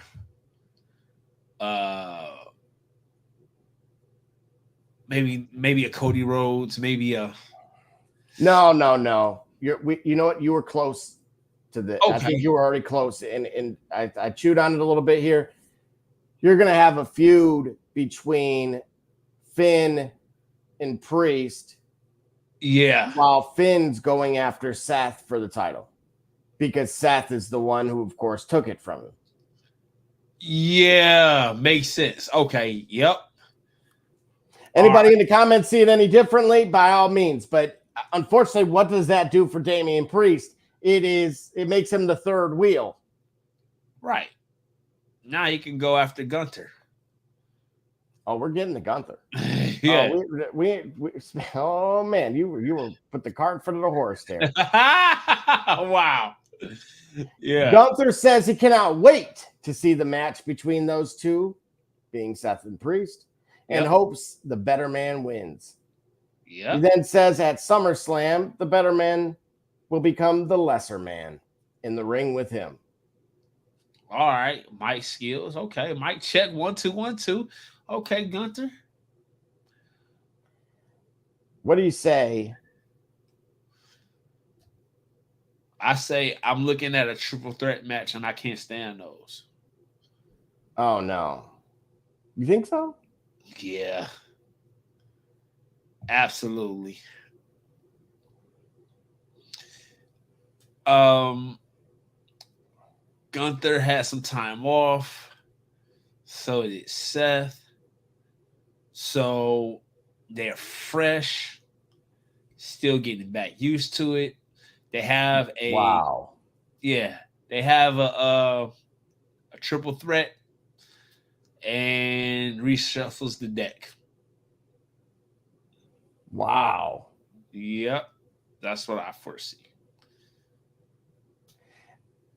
So earlier in Raw, during the show, Michael Cole, who was then by himself, of course, because The Miz had to go figure out what the heck was going on, was showing everyone on TV what a VHS tape was, which well, again, add a gray hair. However, they played the VHS tape. Okay. And here's what we got. Whoa. Uncle Howdy starts. The camera's panned solely on him. Yeah. And he asked Bo Dallas, how did it feel when your brother died? Whoa, man. They're taking it to the edge. Bo Dallas responds, and I quote, like the most important thing in my life was taken away from me. Like nothing was ever going to matter again. All I ever wanted in my whole life was to be like my brother. I looked up to him. I wanted to be him. Worked my entire career, my life, so I could have the opportunity next to him. We were going to rule together, and we finally made it. We were there. We had it. Then it was taken away from me.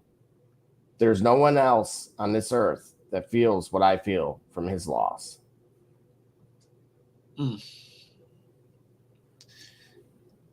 They're going some real deep direction. See, wrestling or WWE knows the position that they're in.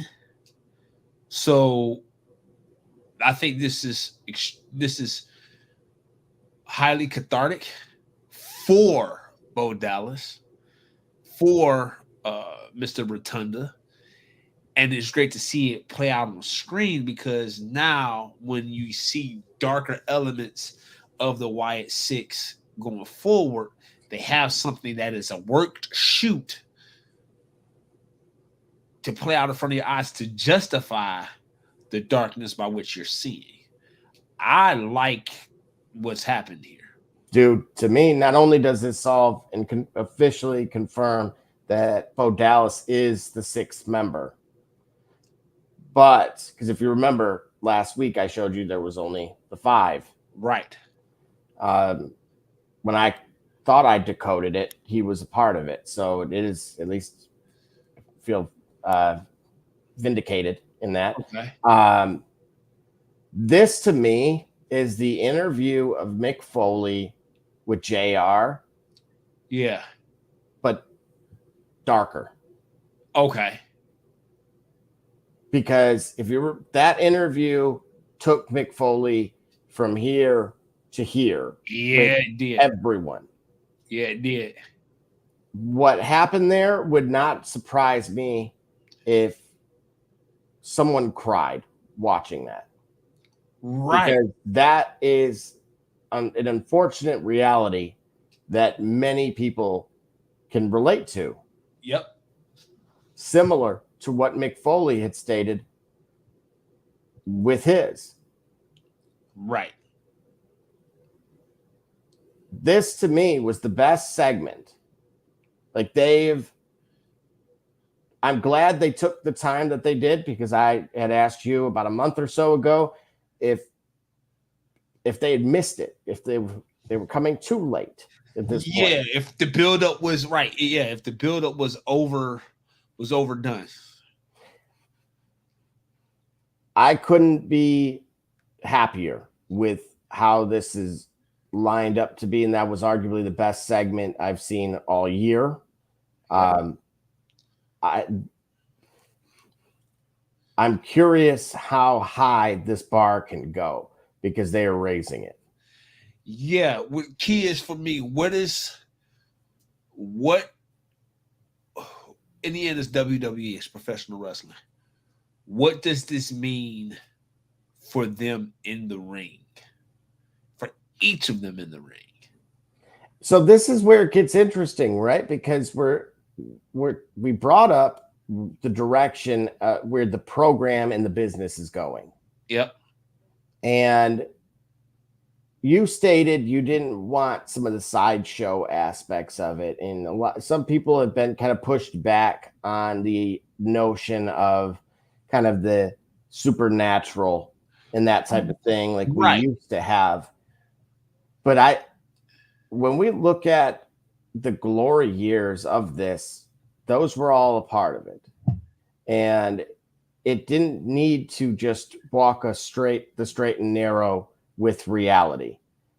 And so now that we have the autonomy to push boundaries. Yep. I think these guys are nailing the role, but to your point, I do get concerned but I don't, because of Bray Wyatt, because of what he was able to do in the role. And this is what terrified me about them, is holding them to that standard. Got you. But they're delivering. They are.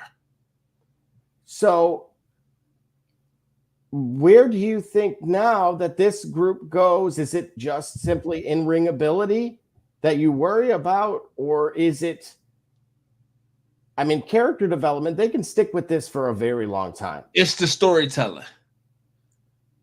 That you can only be in mourning for so long? Well, yeah, because you know why it's 6. Like, what is the story you're telling? Like, how long is was it Eric Rowan that's still alive, right? Mm-hmm. How long is he gonna wear that mask? Before they did what they did with the original Wyatts, with Bray in the original group. Is that where you're going with it? That at one point the character development needed to take a step forward? Yeah. It's a matter of, okay, it's still professional wrestling. Like, when will this and their formation and their promos, when will it add up to something of benefit to them in terms of great matches? Or are they just gonna scare everybody to death?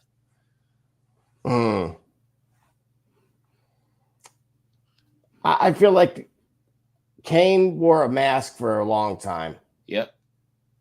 Taker had Paul Bearer for a decent amount of time. And he had his hat. That too. Yeah. Bray Wyatt set a table for them that they should be able to carry for at least a pretty significant amount of time as well. Yes. At which point, yes, they're going to get all faced with some decisions on how to keep that thing going. But I think for the moment, enjoy what we're seeing, because this will be something we reflect on as well. Sure. And unfortunately, the timing of it, right? The untimely aspects of this that are all too real. Right. So again, I'm with you that, okay, a character can only go on for so long, but this isn't really a gimmick. Yeah. This is where it blurs the lines. That was a real person. This is somebody we all seen. I got to see him at a house show. Right. This was a real. This is not Husky Harris. Exactly. This was as real as the documentary, the Bray Wyatt documentary that had come out just a week before WrestleMania. So yeah, so there's a great deal of authenticity here. It's just a matter of, okay, make it translate into into professional wrestling that you have us that we're watching, let us tune into. Let us not forget why we're actually here watching this and what we believe that you can do. Right, absolutely. And so, oh no. Uh-oh. Oh my gosh. Uh-oh. All right. Yep. You know what? We're going to cut to a 30-second. I can't believe. Oh my gosh. Hey, for those that don't know, we got merch. Here you go. What it do, sports fans? It's your man BSJ from the Shop Report. And guess what? The shop is now open for business, baby. If you're on Facebook, go to our fan page, The Shop Report.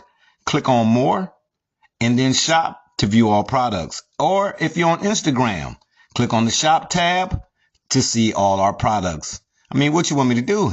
I'm selling merch here.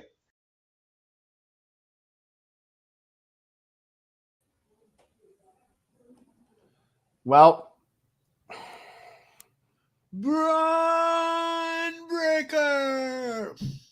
Who do you break this time? Who's on Kaiser? Uh-oh. Kaiser got hurt. All right, how many referees came to the system?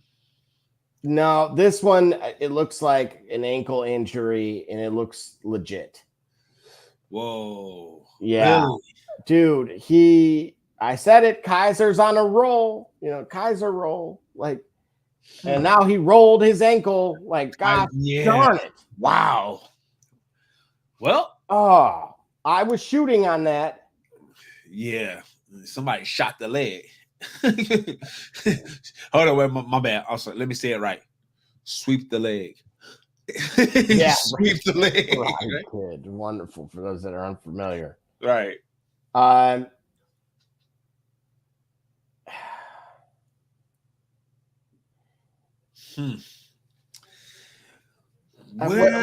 happens now if he's hurt, dude? Oh, if he's hurt, then Braun Breaker doesn't have anything in his way. That is just crushing to me. Right. He's crushing to you. Imagine being his ankle. Right. Oh man. I'm just that one stings for me. Why? Because I was shooting on him. I was shooting, like, the time was now for Kaiser. Okay. And instead, what we get here is a match with Karrion Kross, who beats Kofi Kingston. Uh-huh. And the rest of his group then destroys Xavier Woods in the back. Yep. And he held up a number 7 after he won. What apparently that was in reference to was his 7th WWE champion that he's beaten in a match. Whoa. So is this the pivot in our in our friend's voice? It always feels like Kross was losing, but are they going to start building him up now? Sure. Why not? Huh. Why not? Why have him do what he did in the way he did and then just leave him there?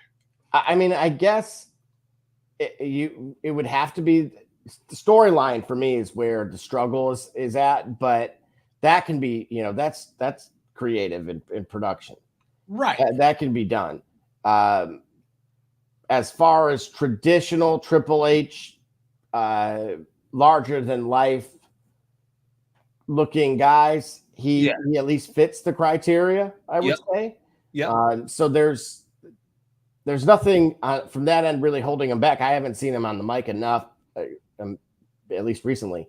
But otherwise, I mean, this might be the direction they have to go then, right? It sounds like Gunther's obviously on his way, really kind of moving up. Yeah.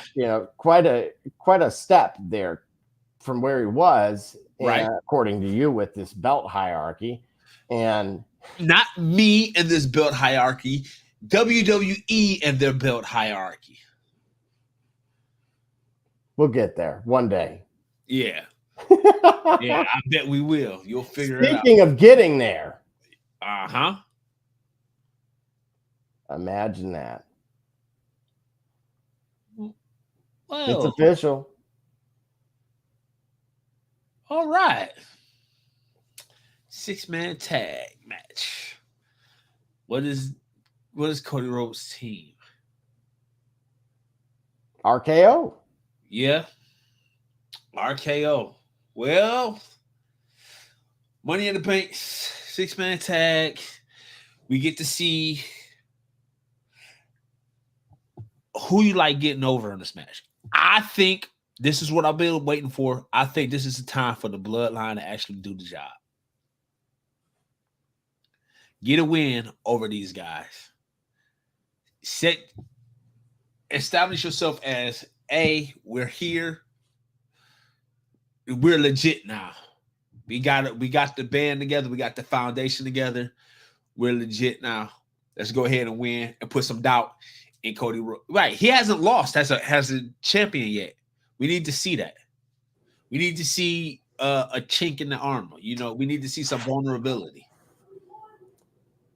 Again, I think we're setting ourselves up for SummerSlam we'll get rid of the background guys and it just be those two.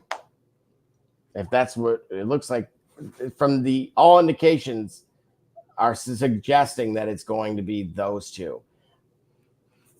Okay. I can't say I'm particularly thrilled about it. Comments, if you guys like, I would rather see the two on the left. Give me Cody, give me Randy, SummerSlam. Let's do it. Mm-hmm. Solo and Cody. Don't do it for you, huh? It don't hit right. It's missing some spices and sugar. I honestly, I told you, it could have been Jacob Fatu, and I would have been cool with it. He's already kind of had that impression on me. All right. Right. He's been here a week. And we're ready to make him CEO. Like, it is. Yeah. But, the 98 Degrees, the boy band that was the Bloodline. That is gone, and I'm glad for that. But it's not because, it is, okay. All right. He's benefiting from whoever it is because whoever is the catalyst for it, I'm glad it's gone. I'm with you. I mean, I am. But does this not feel like what we had with Crown Jewel?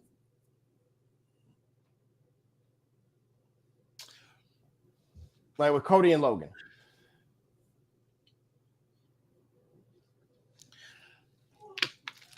Do you really think Solo's going to beat Cody Rhodes? Yeah, in this match, yeah. No. I'm talking about at SummerSlam. No. Well, then, come on. Like, what are we doing? This is what I'm talking about. We're sitting here, LA Knight. Would you rather see LA Knight and Cody Rhodes at SummerSlam? I feel like there's a mythical crowd behind me, like, meanwhile, we got this one who barely talks, is a mute. Yeah. Oh, you're not having this, huh? No, man. Come on. No, this is what has to happen.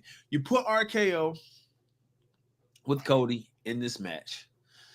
You put the Bloodline and their advantage in numbers on the other side.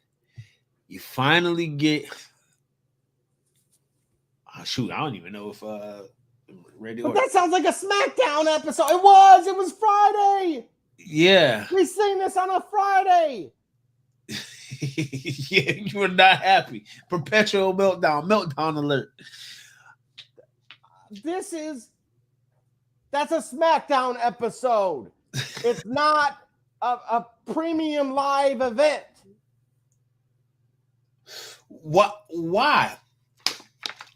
Do you remember the dude that used to blow like the green mist? The Great Muta? Yeah. Yeah. It feels like Solo needs some kind of gimmick like that. I'm not buying the Thanos fist. You're not buying the Thanos fist. Give me Jacob Fatu, who can rock the mic. And if you're going to put one of them against Cody Rhodes, someone who can walk it and talk it, not look kind of like Damon was looking at Money Mike. Right.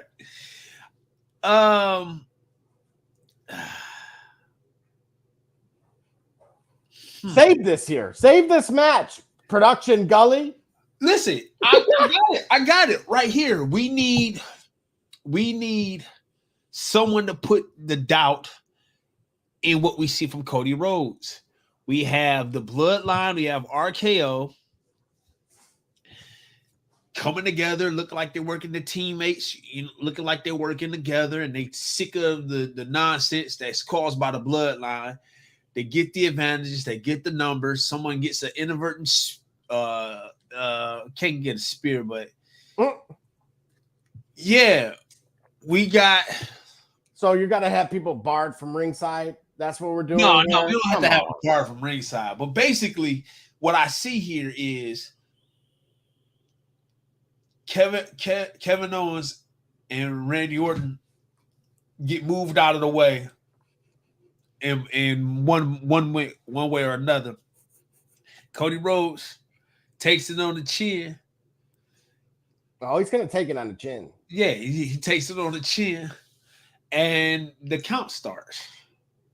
The solo Sacco. Yeah. Which Sven Gulli gave Mick Foley on Saturday a one-of-one, I guess, rendition of Mr. Sacco. So for those on MeTV, Sven Gulli, gave Mick Foley one of those. I did terrible on the trivia. He said people would give him a hard time, so I had to fulfill that. Look, Cody's going to take it on the chin, and you're right. Solo and those guys are going to win. Yep. But it's going to be because of an RKO out of nowhere on Cody. Give me Randy. Give me Cody. Enough of the boy band. What if the one Randy joins the Bloodline?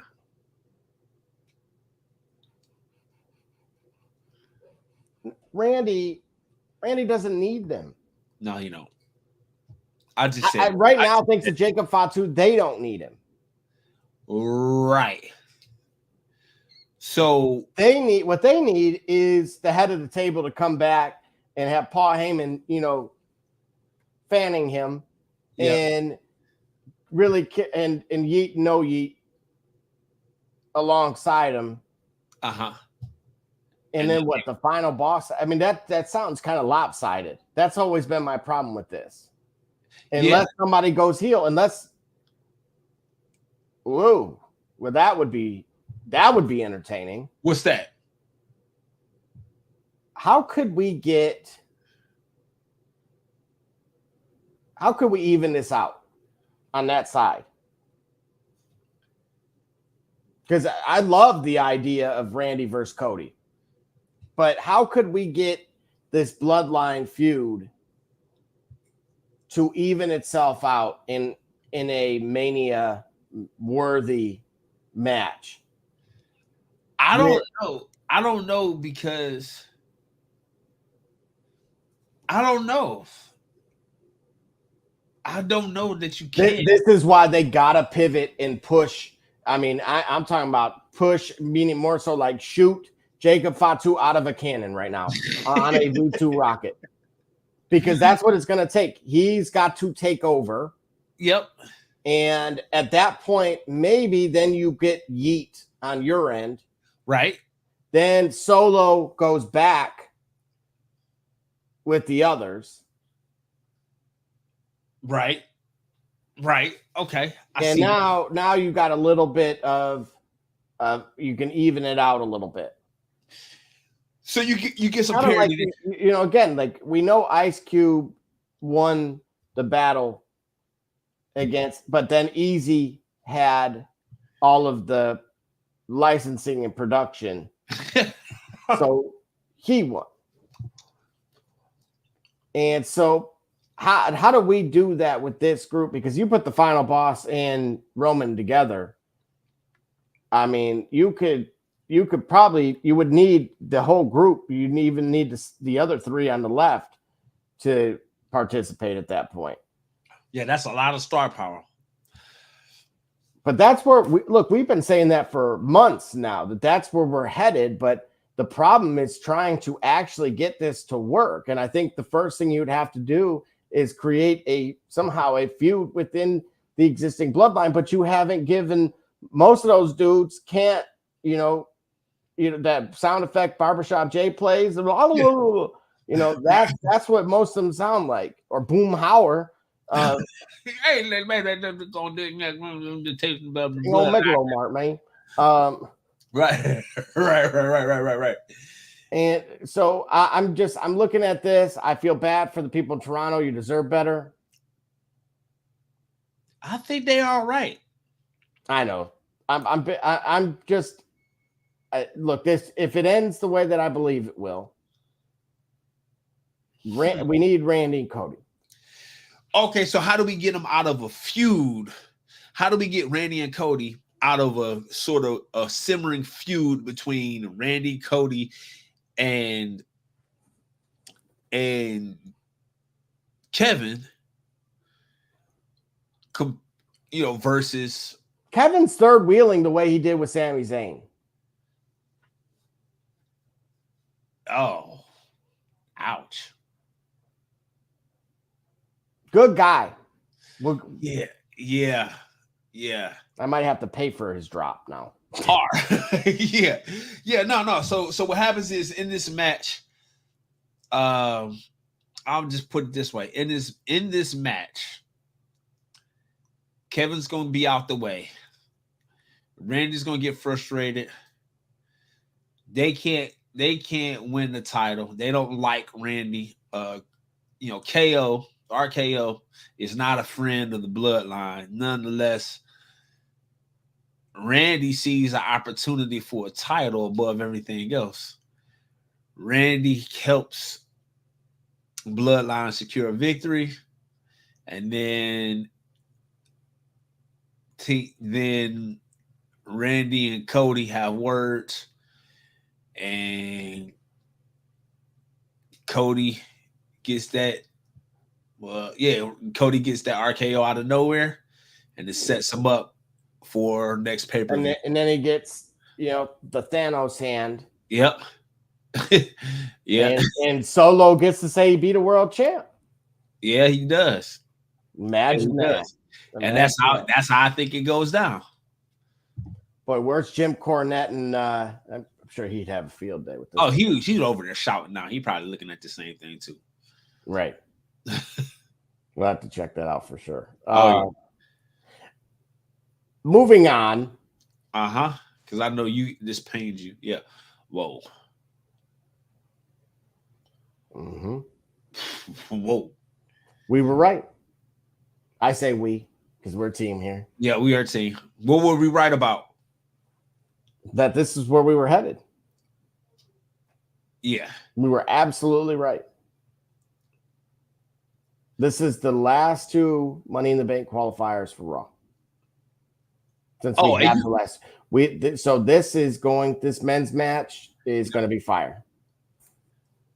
Who wins in this triple threat next Monday?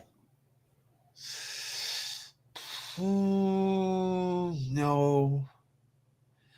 First mind says to me, Sheamus. Drew. Did we talk about Drew already today? I don't think we brought up very much of Drew. I'm almost positive he had said something about his plans, and I'm trying to remember exactly what those were. Not sure. Oh man. Oh, that's gonna bother me. Wait a darn second. Yeah. Oh no. Also, while I'm trying to figure this out, I did forget that before Kaiser rolled his ankle, he called Braun Breaker Braun Strowman.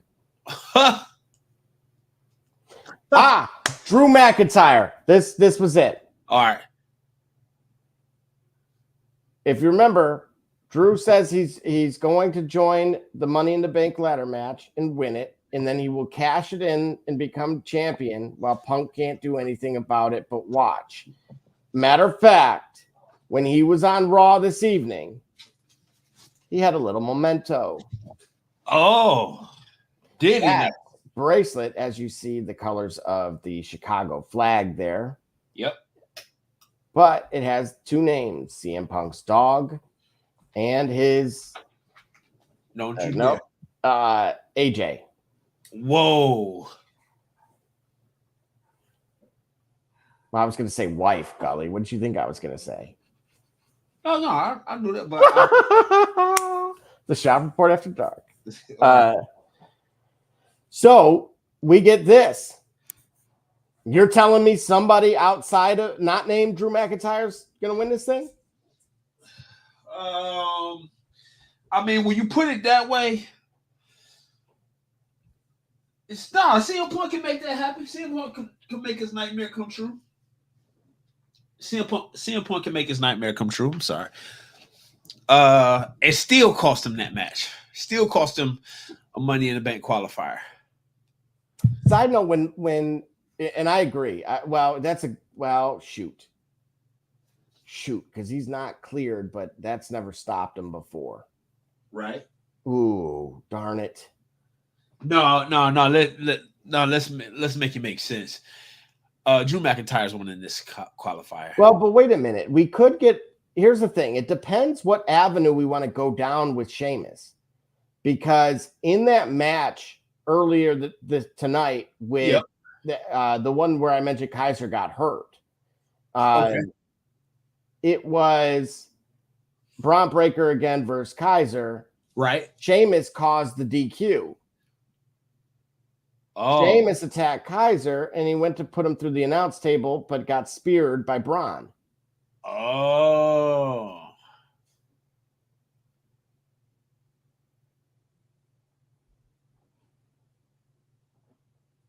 So, and I do want to point this out. So wait a minute. What are you suggesting by that when it comes to Sheamus?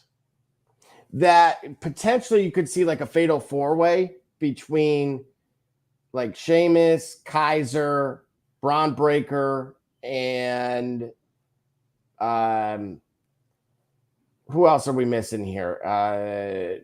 Maybe not Bronson Reed, but who we're missing one there. No, might be right. Okay. I like that. Right. So, ooh. All right. So let's say that is the case. Who you got?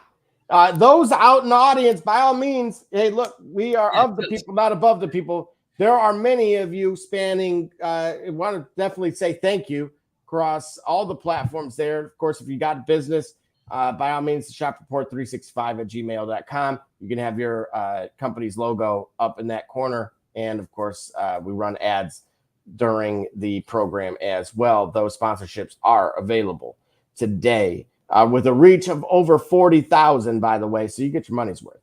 Yes. And that's just per platform. Sorry, my bad. It's a lot bigger than that. Who do you got? Gully? All right, hold on. So give me my. I got to write it down. I got Sheamus, Drew, no, Dragunov, but no. I mean, Dragunov. Hold on. Who just tore up the ankle? Kaiser. Okay. Sheamus, Drew, Dragunov. Who else did we say? Bronson. Yeah. And Bronson, right? Those four. Bronson and Bronson. Braun and Bronson. Ooh, are we onto something with a tag team? Oh man. They would have, at least they would have the namesake. There we go. Yeah. Who you got? Hey man, I ain't even gonna hold you. That's an interesting matchup. Those are several red herrings, but I'm undeterred, man. Drew would come out of that. So then who comes out of just this three here then? Because it seems like all roads are indicating that we got CM Punk and Drew McIntyre at some point, whenever Punk is cleared. Yeah. But is it a title match? Does Drew win something? If so, what does he win?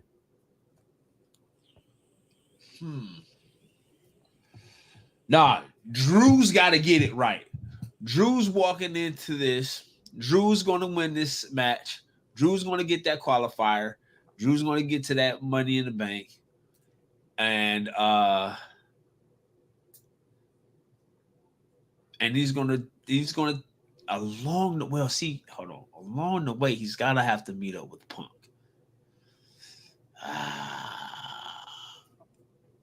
Nah, man, I like Drew winning this.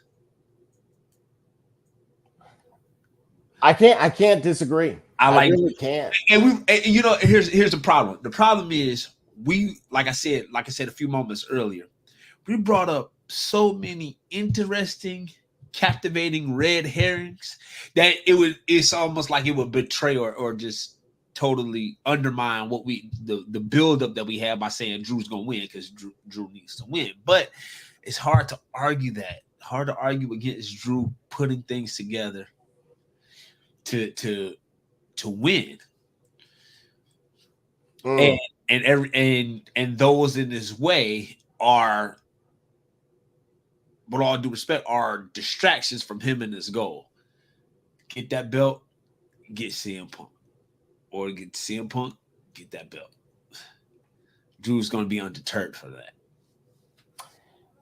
What do you think of a fatal four-way of Sami Zayn, Kaiser, Braun Strowman,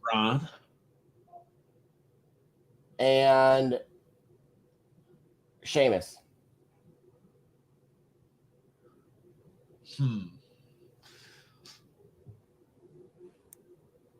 Oh my God, man, bro,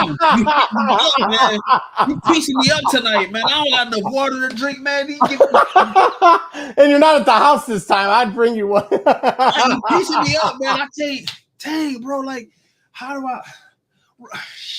Here's the thing: I put you on the spot, but sometimes you got to understand too, like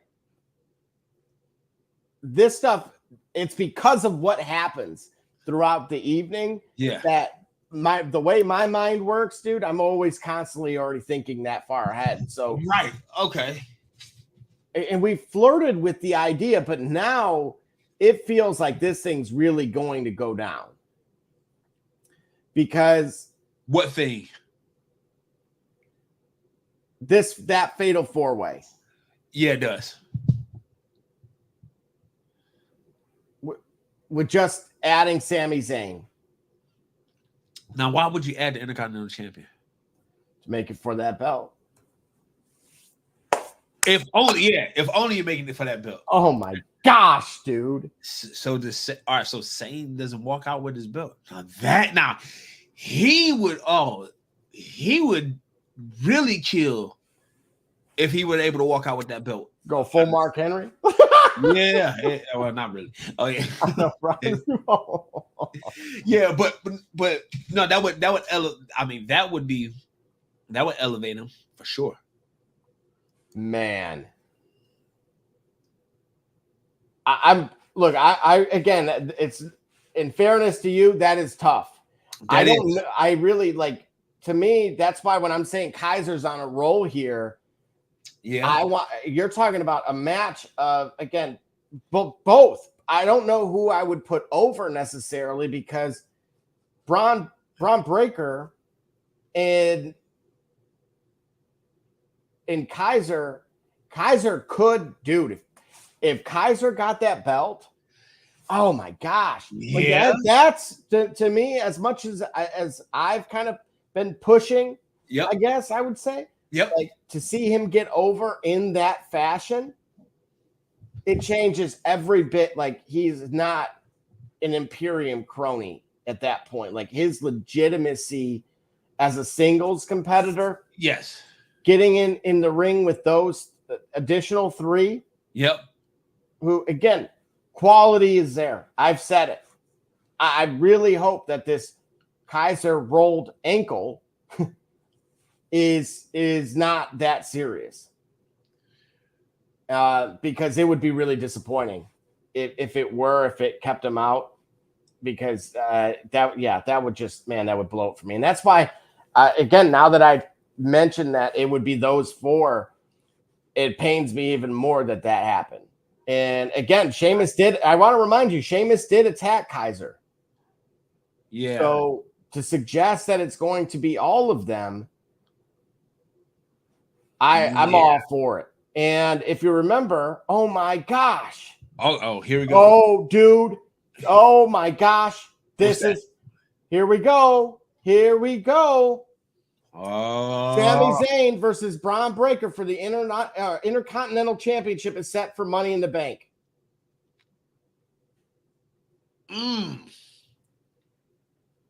Okay, there's two, Gully. There's two. Hey, I'm gonna be real with you. Braun Breaker coming out with that title. There's no way. There's no way after what just happened tonight that this stays one-on-one. They can't. Oh, I see what you. All right. Now, oh my gosh. And it's already locked in. So they can change it.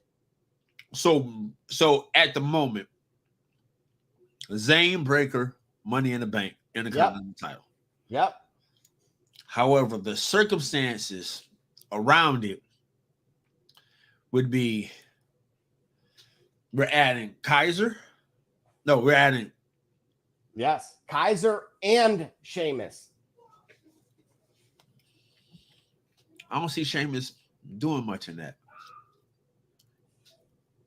Well, now remember, first Kaiser attacked Sheamus. We went for the knee. Then Sheamus came out today, right, and attacked both of them. And, of course, the spear was laid by Braun on Sheamus, which actually saved Kaiser from getting hammered even more. Right.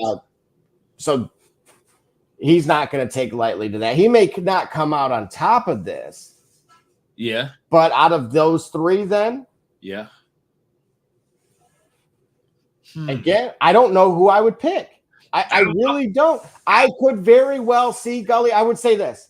Okay. I'm going to give you a stipulation here. All right. I'm rolling. All right. Go ahead. Yeah. You cooking. Go ahead. The winner of whoever wins this, whether it's by retaining, we go to SummerSlam, and now it's a one-on-one. And I'll let you choose who wins and then who the pair is at SummerSlam. Sounds like you've eliminated Sheamus. So I have eliminated Sheamus. Of the three, who walks away out of those three really at Money in the Bank? And then who's your essentially rematch pair going into SummerSlam? Actually, I hate to, at the risk of looking like I'm taking the cheap route, here's the pair right here. Braun is taking that title at Money in the Bank. Oh, all right. That's okay. Braun's. I'm sitting on that. I'm sitting on because it's not a disrespect to the run that Sami Zayn has had or is having, and I think there's enough there that they can do a back and forth. I don't think Braun's momentum, the way it's been coming on, I don't think it gets stopped at Money in the Bank. Wow. I love it, dude. Yeah, so Braun's walking out with that.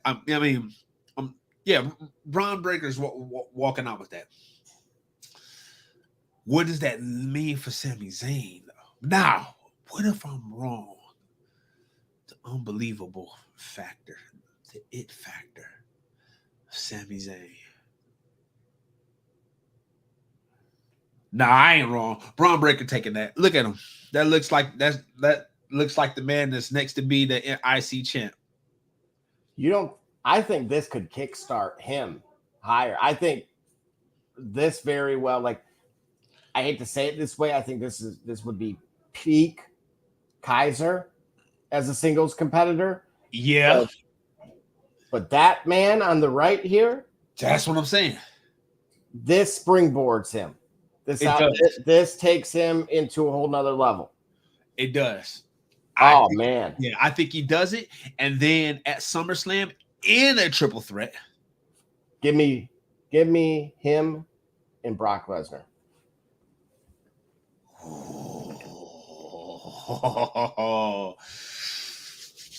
Ooh wee.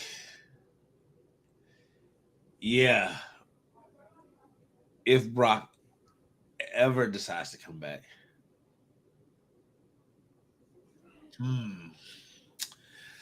You know how he is too. Like when he Brock is wired where you call this fiction all you want, but if you see how that rivalry with him and Kurt Angle was, right, it was, call it strange fiction then, because there was a lot of elements of reality and truth in that. Sure, I could easily see him coming back and saying, "Okay, you're the guy, you're the new, stallion, if you will." Yep. You want to kick off Mania Night 1 like that? Wow. Yeah. I mean, hey, I remember, was it no, several years ago. Remember how Mania got kicked off the outdoor one, Levi Stadium, right? Yeah. Ron versus Seth. They was just get Ron out the way. That'll be a heck of a kickoff, right? So again, we'll see, right? Yes. But I'm gonna tell you like this: Braun is walking out with that title.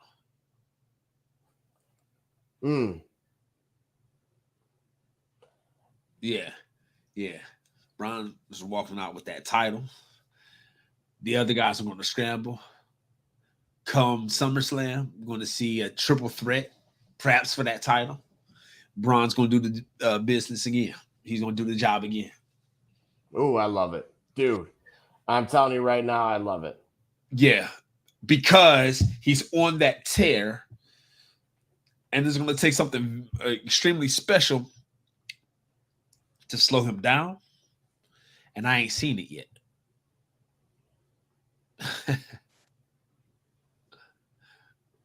Chad Gable defeats Braun Strowman and Bronson Reed to qualify the men for the men's Money in the Bank ladder match.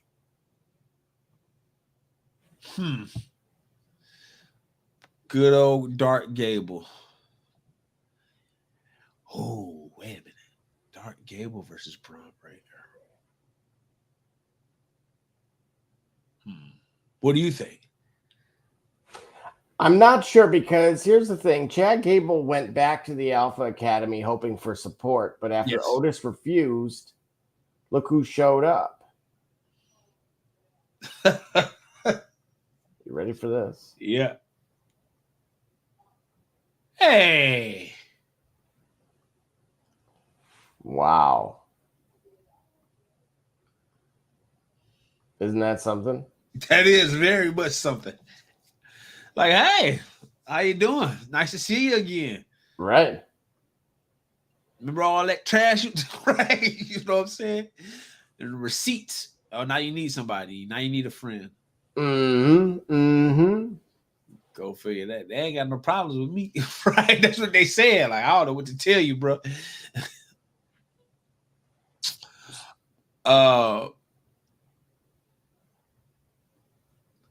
Yeah, he has the look of worry on his face. Well, prior to that happening, after, of course, he had just emerged victorious, right? The lights cut, and one of the members of the Light Six scared him off. Yeah. So he had previously did a kind of vignette or mic segment rather, and just saying, he wasn't going to get ran off, and well, he did. But looks like he found some new help. Kind of closing tonight's Raw, we had Lyra, my girl Lyra, winning. I just wanted to make sure I pointed that out because that was a Money in the Bank qualifier. She beat Shayna Baszler as well. So a little bit of, I guess, validation that maybe she might stay in the mix after all, when I was really worried that that wasn't going to happen. And then, of course, I did want to mention that, here we go. If you remember, I told you that our Truth, the Awesome Truth, yes, we're in a match. Yes. Here's your outcome. Oh! And new. Oh, posing with the boss. Wow. What do you think of that? I think it's time for The Miz to be a heel. Like he is. Well, he's going to, but now he's going to the booth. I think you're right. I mean, you can have heels in the booth, of course, but I mean, we said it for a while that the state of the tag team, the stable. Hold up. Was this a straight up tag team versus tag team match, right? This wasn't like the entire division wrestling for. Okay, cool. No, for once, right? It's late. I caught that. Yeah, you're right. Exactly. Oh man. So yeah, now look at what happens when you put a tag team versus one tag team. There you go. Wow. Well, that was something that I think gave Miz the sign to maybe it's time to do something else. The Awesome Truth, man, is just, well, there you go. You said it earlier. It was. It was great. It was fun while it lasted. Well, but to your point about what you said when we talked about our truth and what we thought was going to happen. Yep. And so, well, it did. Yep. Did we want it to happen? But was it going to? That's the difference. There's a distinction between us thinking of something that we want to happen and us liking it actually happening. And in many cases, I think we're pretty transparent on the things that we want to happen that are likely to happen. But in some cases, it's just like, man, you know what? I don't like what's about to go down. But here it is anyway. I like it as tag team champions. Yeah, and so interesting. I'm going to give you a few previews for next week, and then we'll close this out with one final thought. But congrats to the new tag team champions. Absolutely. May they run be intense and long as possible. Please be kind and rewind. Yeah, they will charge you $1. Okay, they will charge you $2.50 not to rewind that movie. Hot. Unbelievable. So going into next week's Raw. Okay. Here we go. We got. Now, what you missed today is Liv Morgan had sent something that had Carlito looking like crazy eyes. Yeah. I mean, look at even JD's got his hand over. Oh, you know what he was looking showing at? The crew. He's showing the crew. What is... right. What was the Snoop Dogg? Was it Snoop Dogg or was it Nate Dogg that said it ain't no fun? You ain't got to prove. You ain't got to finish that yet. We already know. Whoa. That would almost look like, man, I feel a little nervous seeing this. Carlito. Wow. And so again, for next week's match, we do have Liv Morgan versus Selena Vega. Selena did come out and told Liv she's been so worried about, I'm quoting here, so don't grill me for this. Okay. She's been worried about mommy's sloppy seconds. Right. That she's taken her eye off the prize that she has, and so Zelina wants it. They got into an altercation, and Rey Mysterio came out to separate them. And guess who came out to save and split them apart and pushed Rey? Who? Dirty Dom. What? Setting up for next Monday's Raw. Yeah. Again. Didn't I say like 5 hours ago, like that Rey Mysterio could face somebody other than Dominic? Yeah, we made reference to that. And again, that was when Raw was live. So here I am. Here we are. Next week's Raw. Surprise! Surprise, surprise. Surprise, surprise. Sorry. Yeah. Well, you know what? He needs it, though. Rey Mysterio and Dominic need this. Well, Dominic needs it. Go on.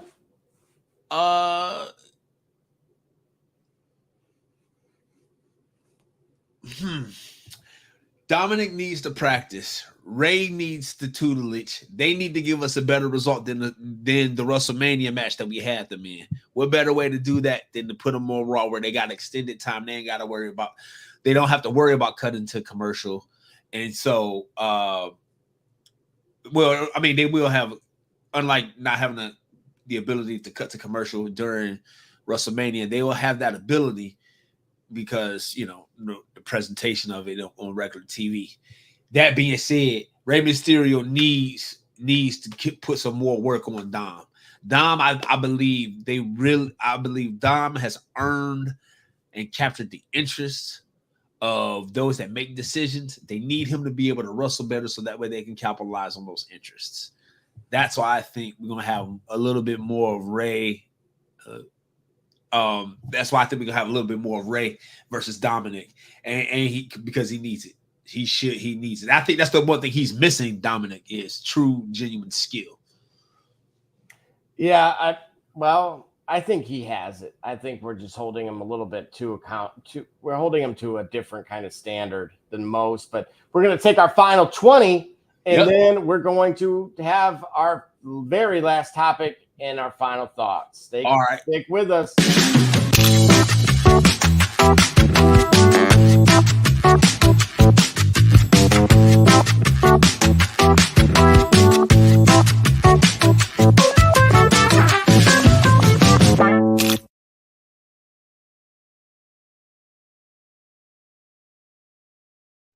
What it do, sports fans?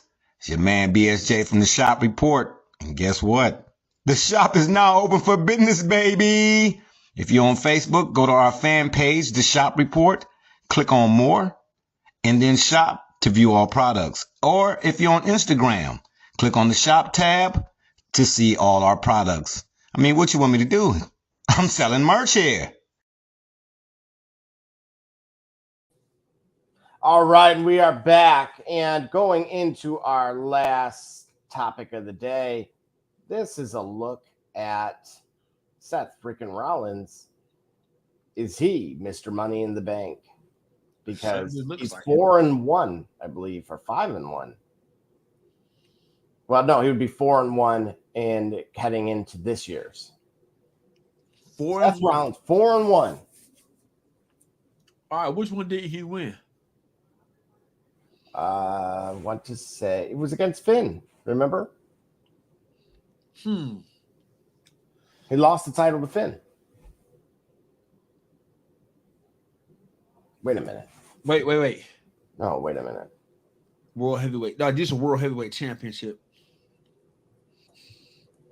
Universal AJ Styles. He beat AJ Styles.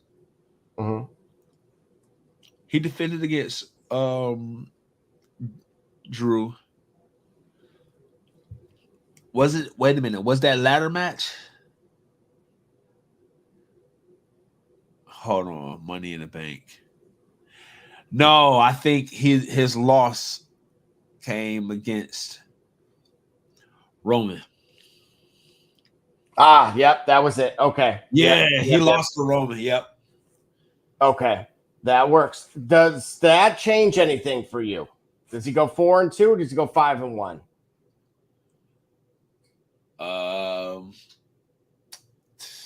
Now that you just saw the Judgment Day get 2 more belts.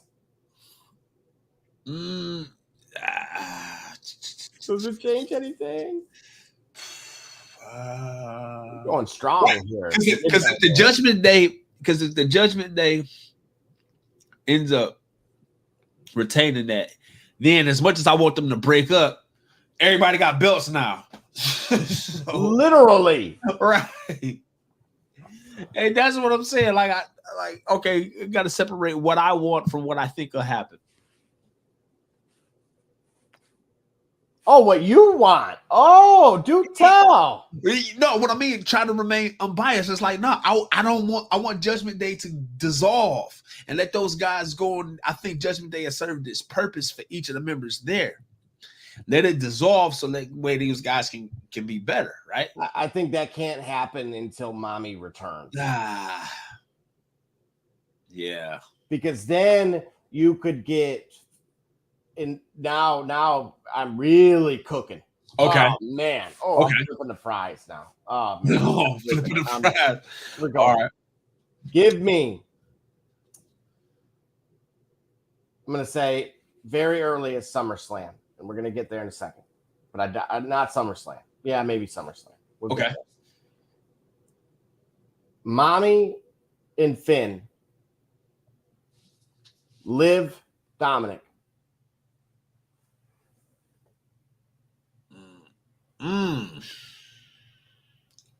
In a mixed tag team. Mommy and Flynn, Liv, Dominic. But when? Well, this is why I'm saying I think the earliest would be SummerSlam. The earliest would be SummerSlam. That's a great match. Unless somehow, I mean, look, Liv was in 5 segments tonight. Yeah. And making her impression. Yeah, absolutely. But she displayed new merch that Megan wants. Oh, what? Daddy's girl. Ooh. Seeing if she's still watching.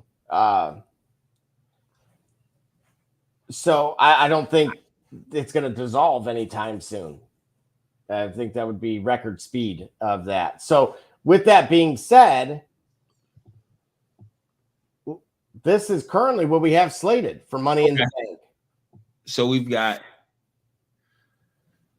oh yeah, that Sami Zayn Braun Breaker match. I'm looking forward to that.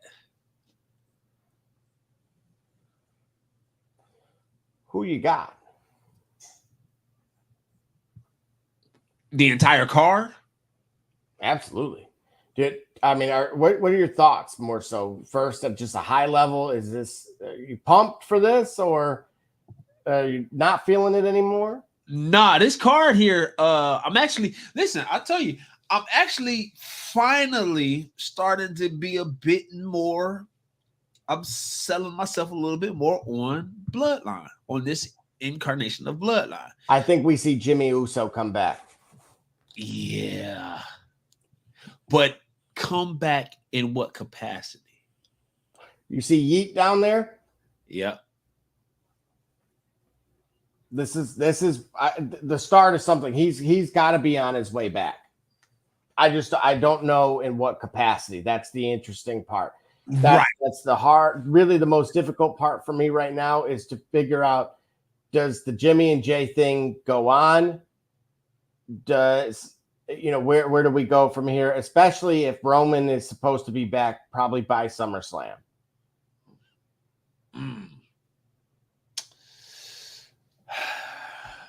So what does it take from in that tag team match to really start setting a stage?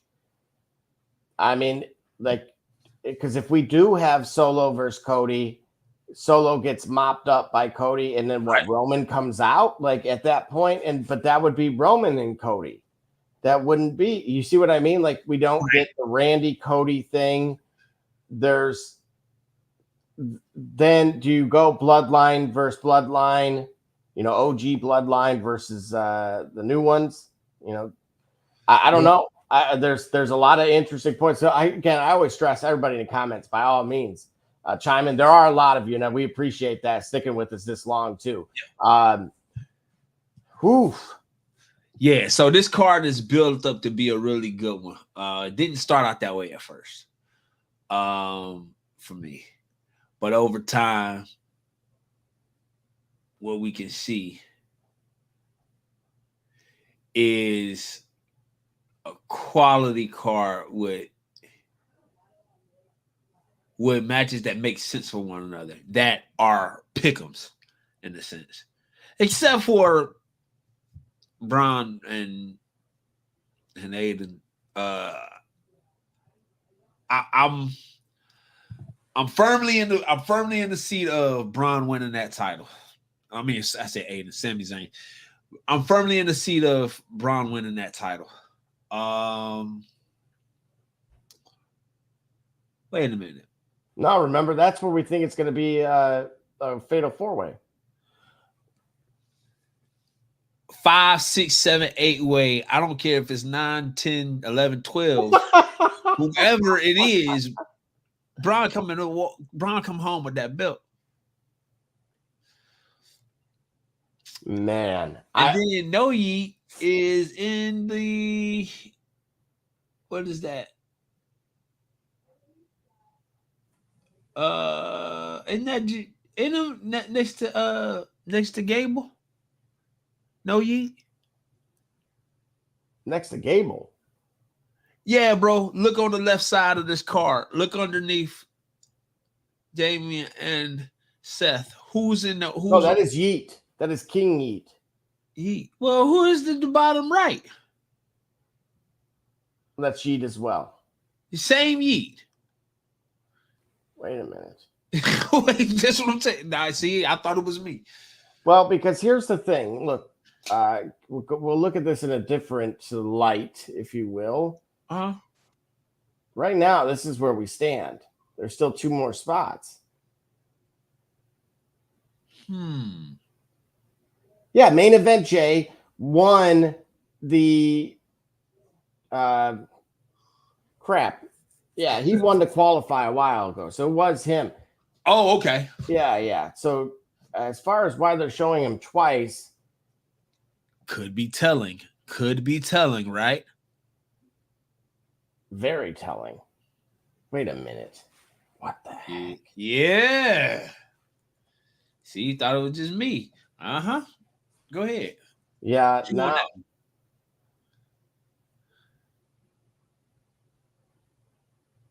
Rikishi. Breaking news from Rikishi. Okay. I think Roman Reigns comes back. Maybe the twins come back, turn babyface, tag team back up. Have Paul Heyman with them and go against Solo Sikoa and the crew.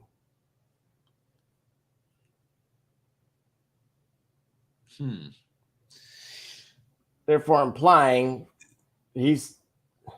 Man, I ain't listening to Rikishi right now. I ain't listening to him. He's just throwing noise. He's just throwing smoke and mirrors. Yeah. All right. I ain't listening to him right now. Crap. Could be wrong. I mean, that's his. They are his sons. Who am I to say? Let's see.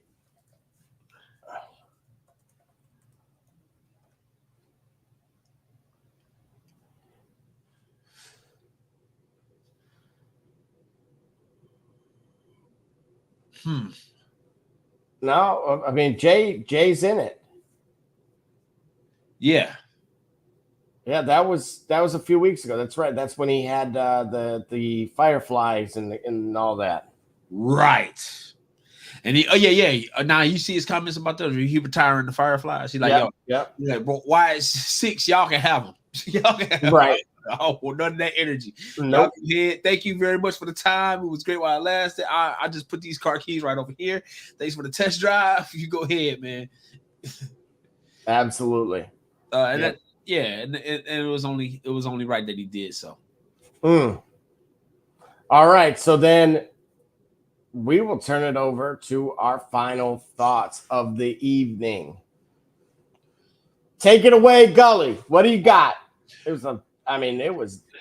Yeah, we had to cover a lot today. All right, we had to chew on a lot, but I'm actually starting to feel where the bloodline is. I'm actually starting to feel the approach of the bloodline. Where'd you go?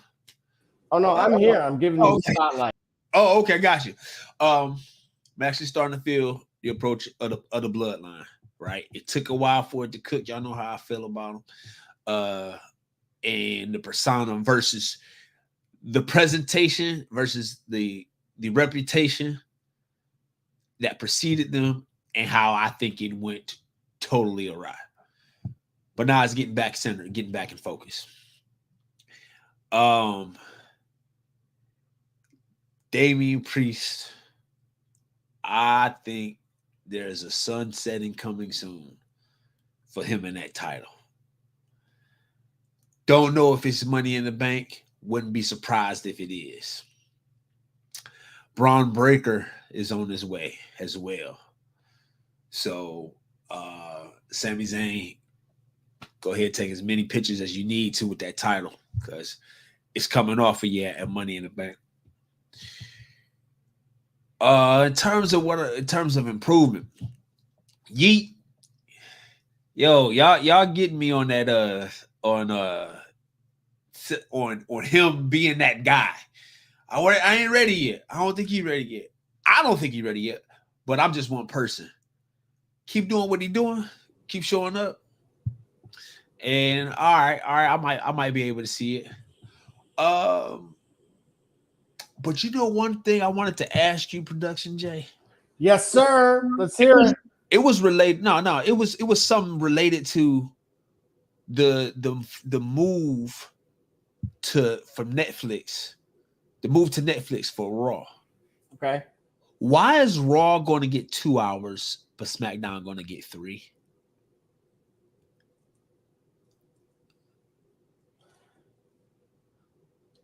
I honestly, you want my opinion on that? Yeah, you really want my opinion on that? Because yes. I think you should know better.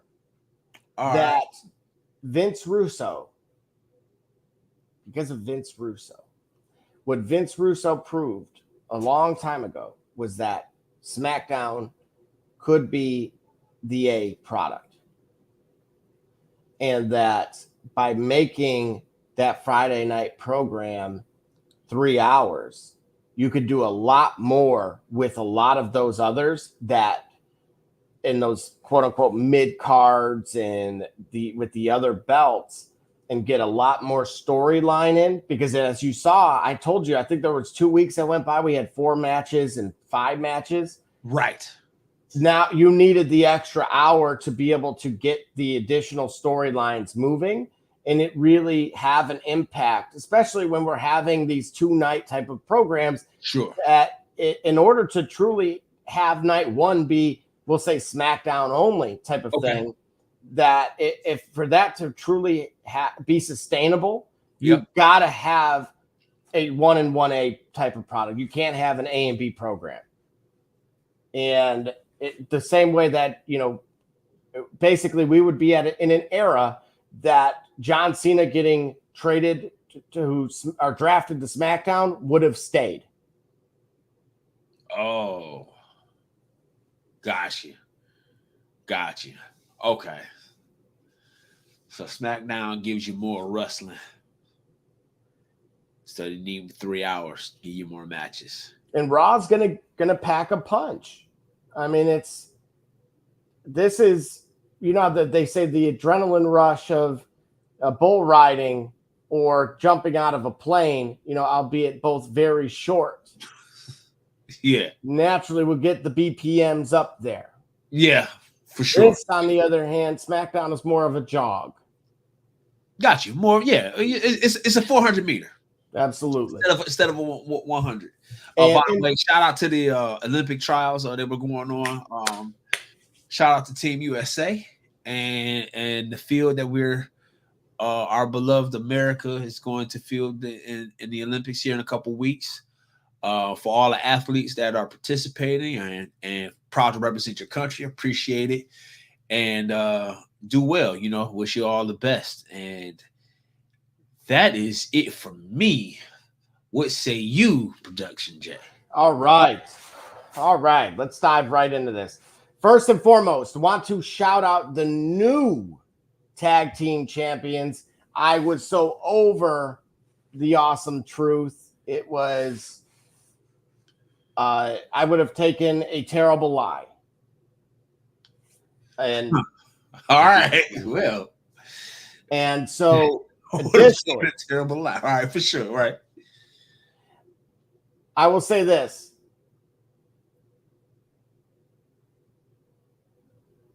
During tonight's show. Yep.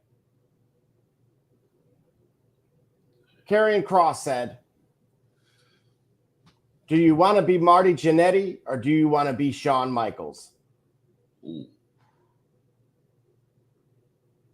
Matter of fact, I think Marty Jannetty's on my friend list. Oh. First of all, as I pointed out, that guy that push could really be there and be sustainable. He's got it. All right. When you're cutting promos like that, that's not quite Austin 316 says I just kicked your, you know what? Yeah. But it was certainly a mic drop and worth mentioning. And I don't believe the Judgment Day is dead. I think they're far from it.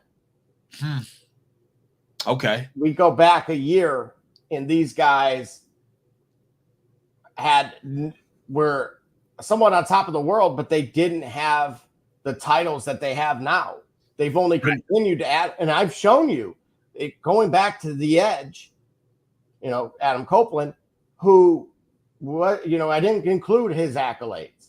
Right. It would have pretty much doubled what they have achieved as a faction. You can't break that up because they themselves already are worth being in that top 5 factions of all time. What? Based on achievements alone, we would have to go and look. But they have. Yeah, we might have to take a deep dive on that one. And so that's worth mentioning or certainly investigating. Mm-hmm. But now we have Finn, who was in purgatory. Yes. He's got a title. Finn has a title. Finn has a win. That's right. No more pin for Finn. No more pin for Finn. He has a win, so the reign can begin. He's not a pin cushion anymore. Exactly. I like that. We should end on that note because we have bars right there. Absolutely. And so with that being said, next week, as promised, our apologies. We thought Gully was going to be we had a schedule adjustment that we needed to make, but everything turned out to be normal time. So we expect next week to be as well normal time, and we're going to give to y'all something that we had promised, and that was the list, our wrestling game list. Yes. Which one specifically? Which angle are we talking about? Are we talking about our top 10, our favorite? I would say I'm going to give you the autonomy right now. We're going to do this on the spot. Johnny on the spot. You've seen someone else's list. Yep. You've seen what they used as criteria. Yep. You saw what you agreed with and what you didn't agree with. What would you prefer that we must incorporate? And those in the comments, even if you're seeing this post, throw in not just your favorites, but throw in what you think we should consider in our criteria also. But things like cover art were not mentioned. Again, we came from an era, for me, that you had to peek through that looking glass. See, what am I getting? Yeah, bro, you wasn't just downloading that. Cover art had to sell you.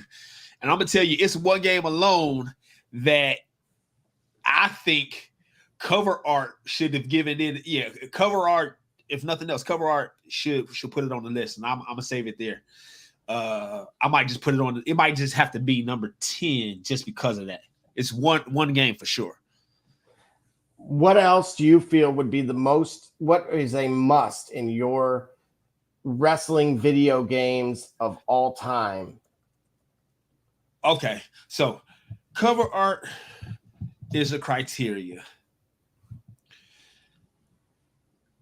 You talk about replay value, right? What that means, I guess, the ability to play the game, enjoy the game, and then want to pick it back up again, right? Want to replay. Okay, replayability, of course, that makes it. Sound is a big one, right? How did the game sound? How did the game sound? Did it sound like? Did it sound disjointed like games of the 90s that sounded like you were at the, there was a separation between, it sounded like it was on the soundboard versus you felt like you were involved or in the arena sound, right? And when I say sound, I'm talking about the arena sound or whatnot. Then there's also music. Yeah. How did the soundtrack sound? Ooh. Right. Yeah. How did the music sound? So those things, and what else? In fairness to, just to cover this, in fairness to longevity, I'm not going to incorporate DLC. Correct. Because because I'll put it this way, because if DLC got to bring a game, if DLC is what brings a game over the edge versus a game that could stand alone without it, then with the DLC, you know what I'm saying? That's a bit of a cheat code, right? Because games with DLC are competing games that didn't have it, and if DLC could move every game off the list, and would then I think there's a bit of a problem here. DLC could be mentioned, but I think there's some level of evaluation for DLC, but I don't know how much we should weight it compared to its stock game. Right. So for me, instead, because of that, because we're not going to have DLC, I want to have both playable areas and rosters. All right, cool. So we got a big long list. We're gonna have to post that up on all the socials on what our lists are, so that way when we come together with our list. However, I'm going to add one more curveball in this. Okay, we're not doing 10. We're doing 5 and an honorable mention. Thank you, because my attention span, I can't count to 10. Nope, we're not doing that. Folks. Not on this program, because we have too much content to get into anyway. Now, are we doing 5, 1 through 5, or are we just picking our 5 in no particular order? Oh no, we're going 5 to 1. Your honorable mention is purely your honorable mention. Does not mean it's 6. Could be 600. It is simply worth mentioning because it deserves it. So the 5 best wrestling games. Mm-hmm. All right, so I know what my honorable mention is already, because it ain't gonna be in that 5. All right, cool. All right, yeah, we got it. And I'm telling you now, there's one. If you remember, one had a hidden wrestler at the end. Ooh.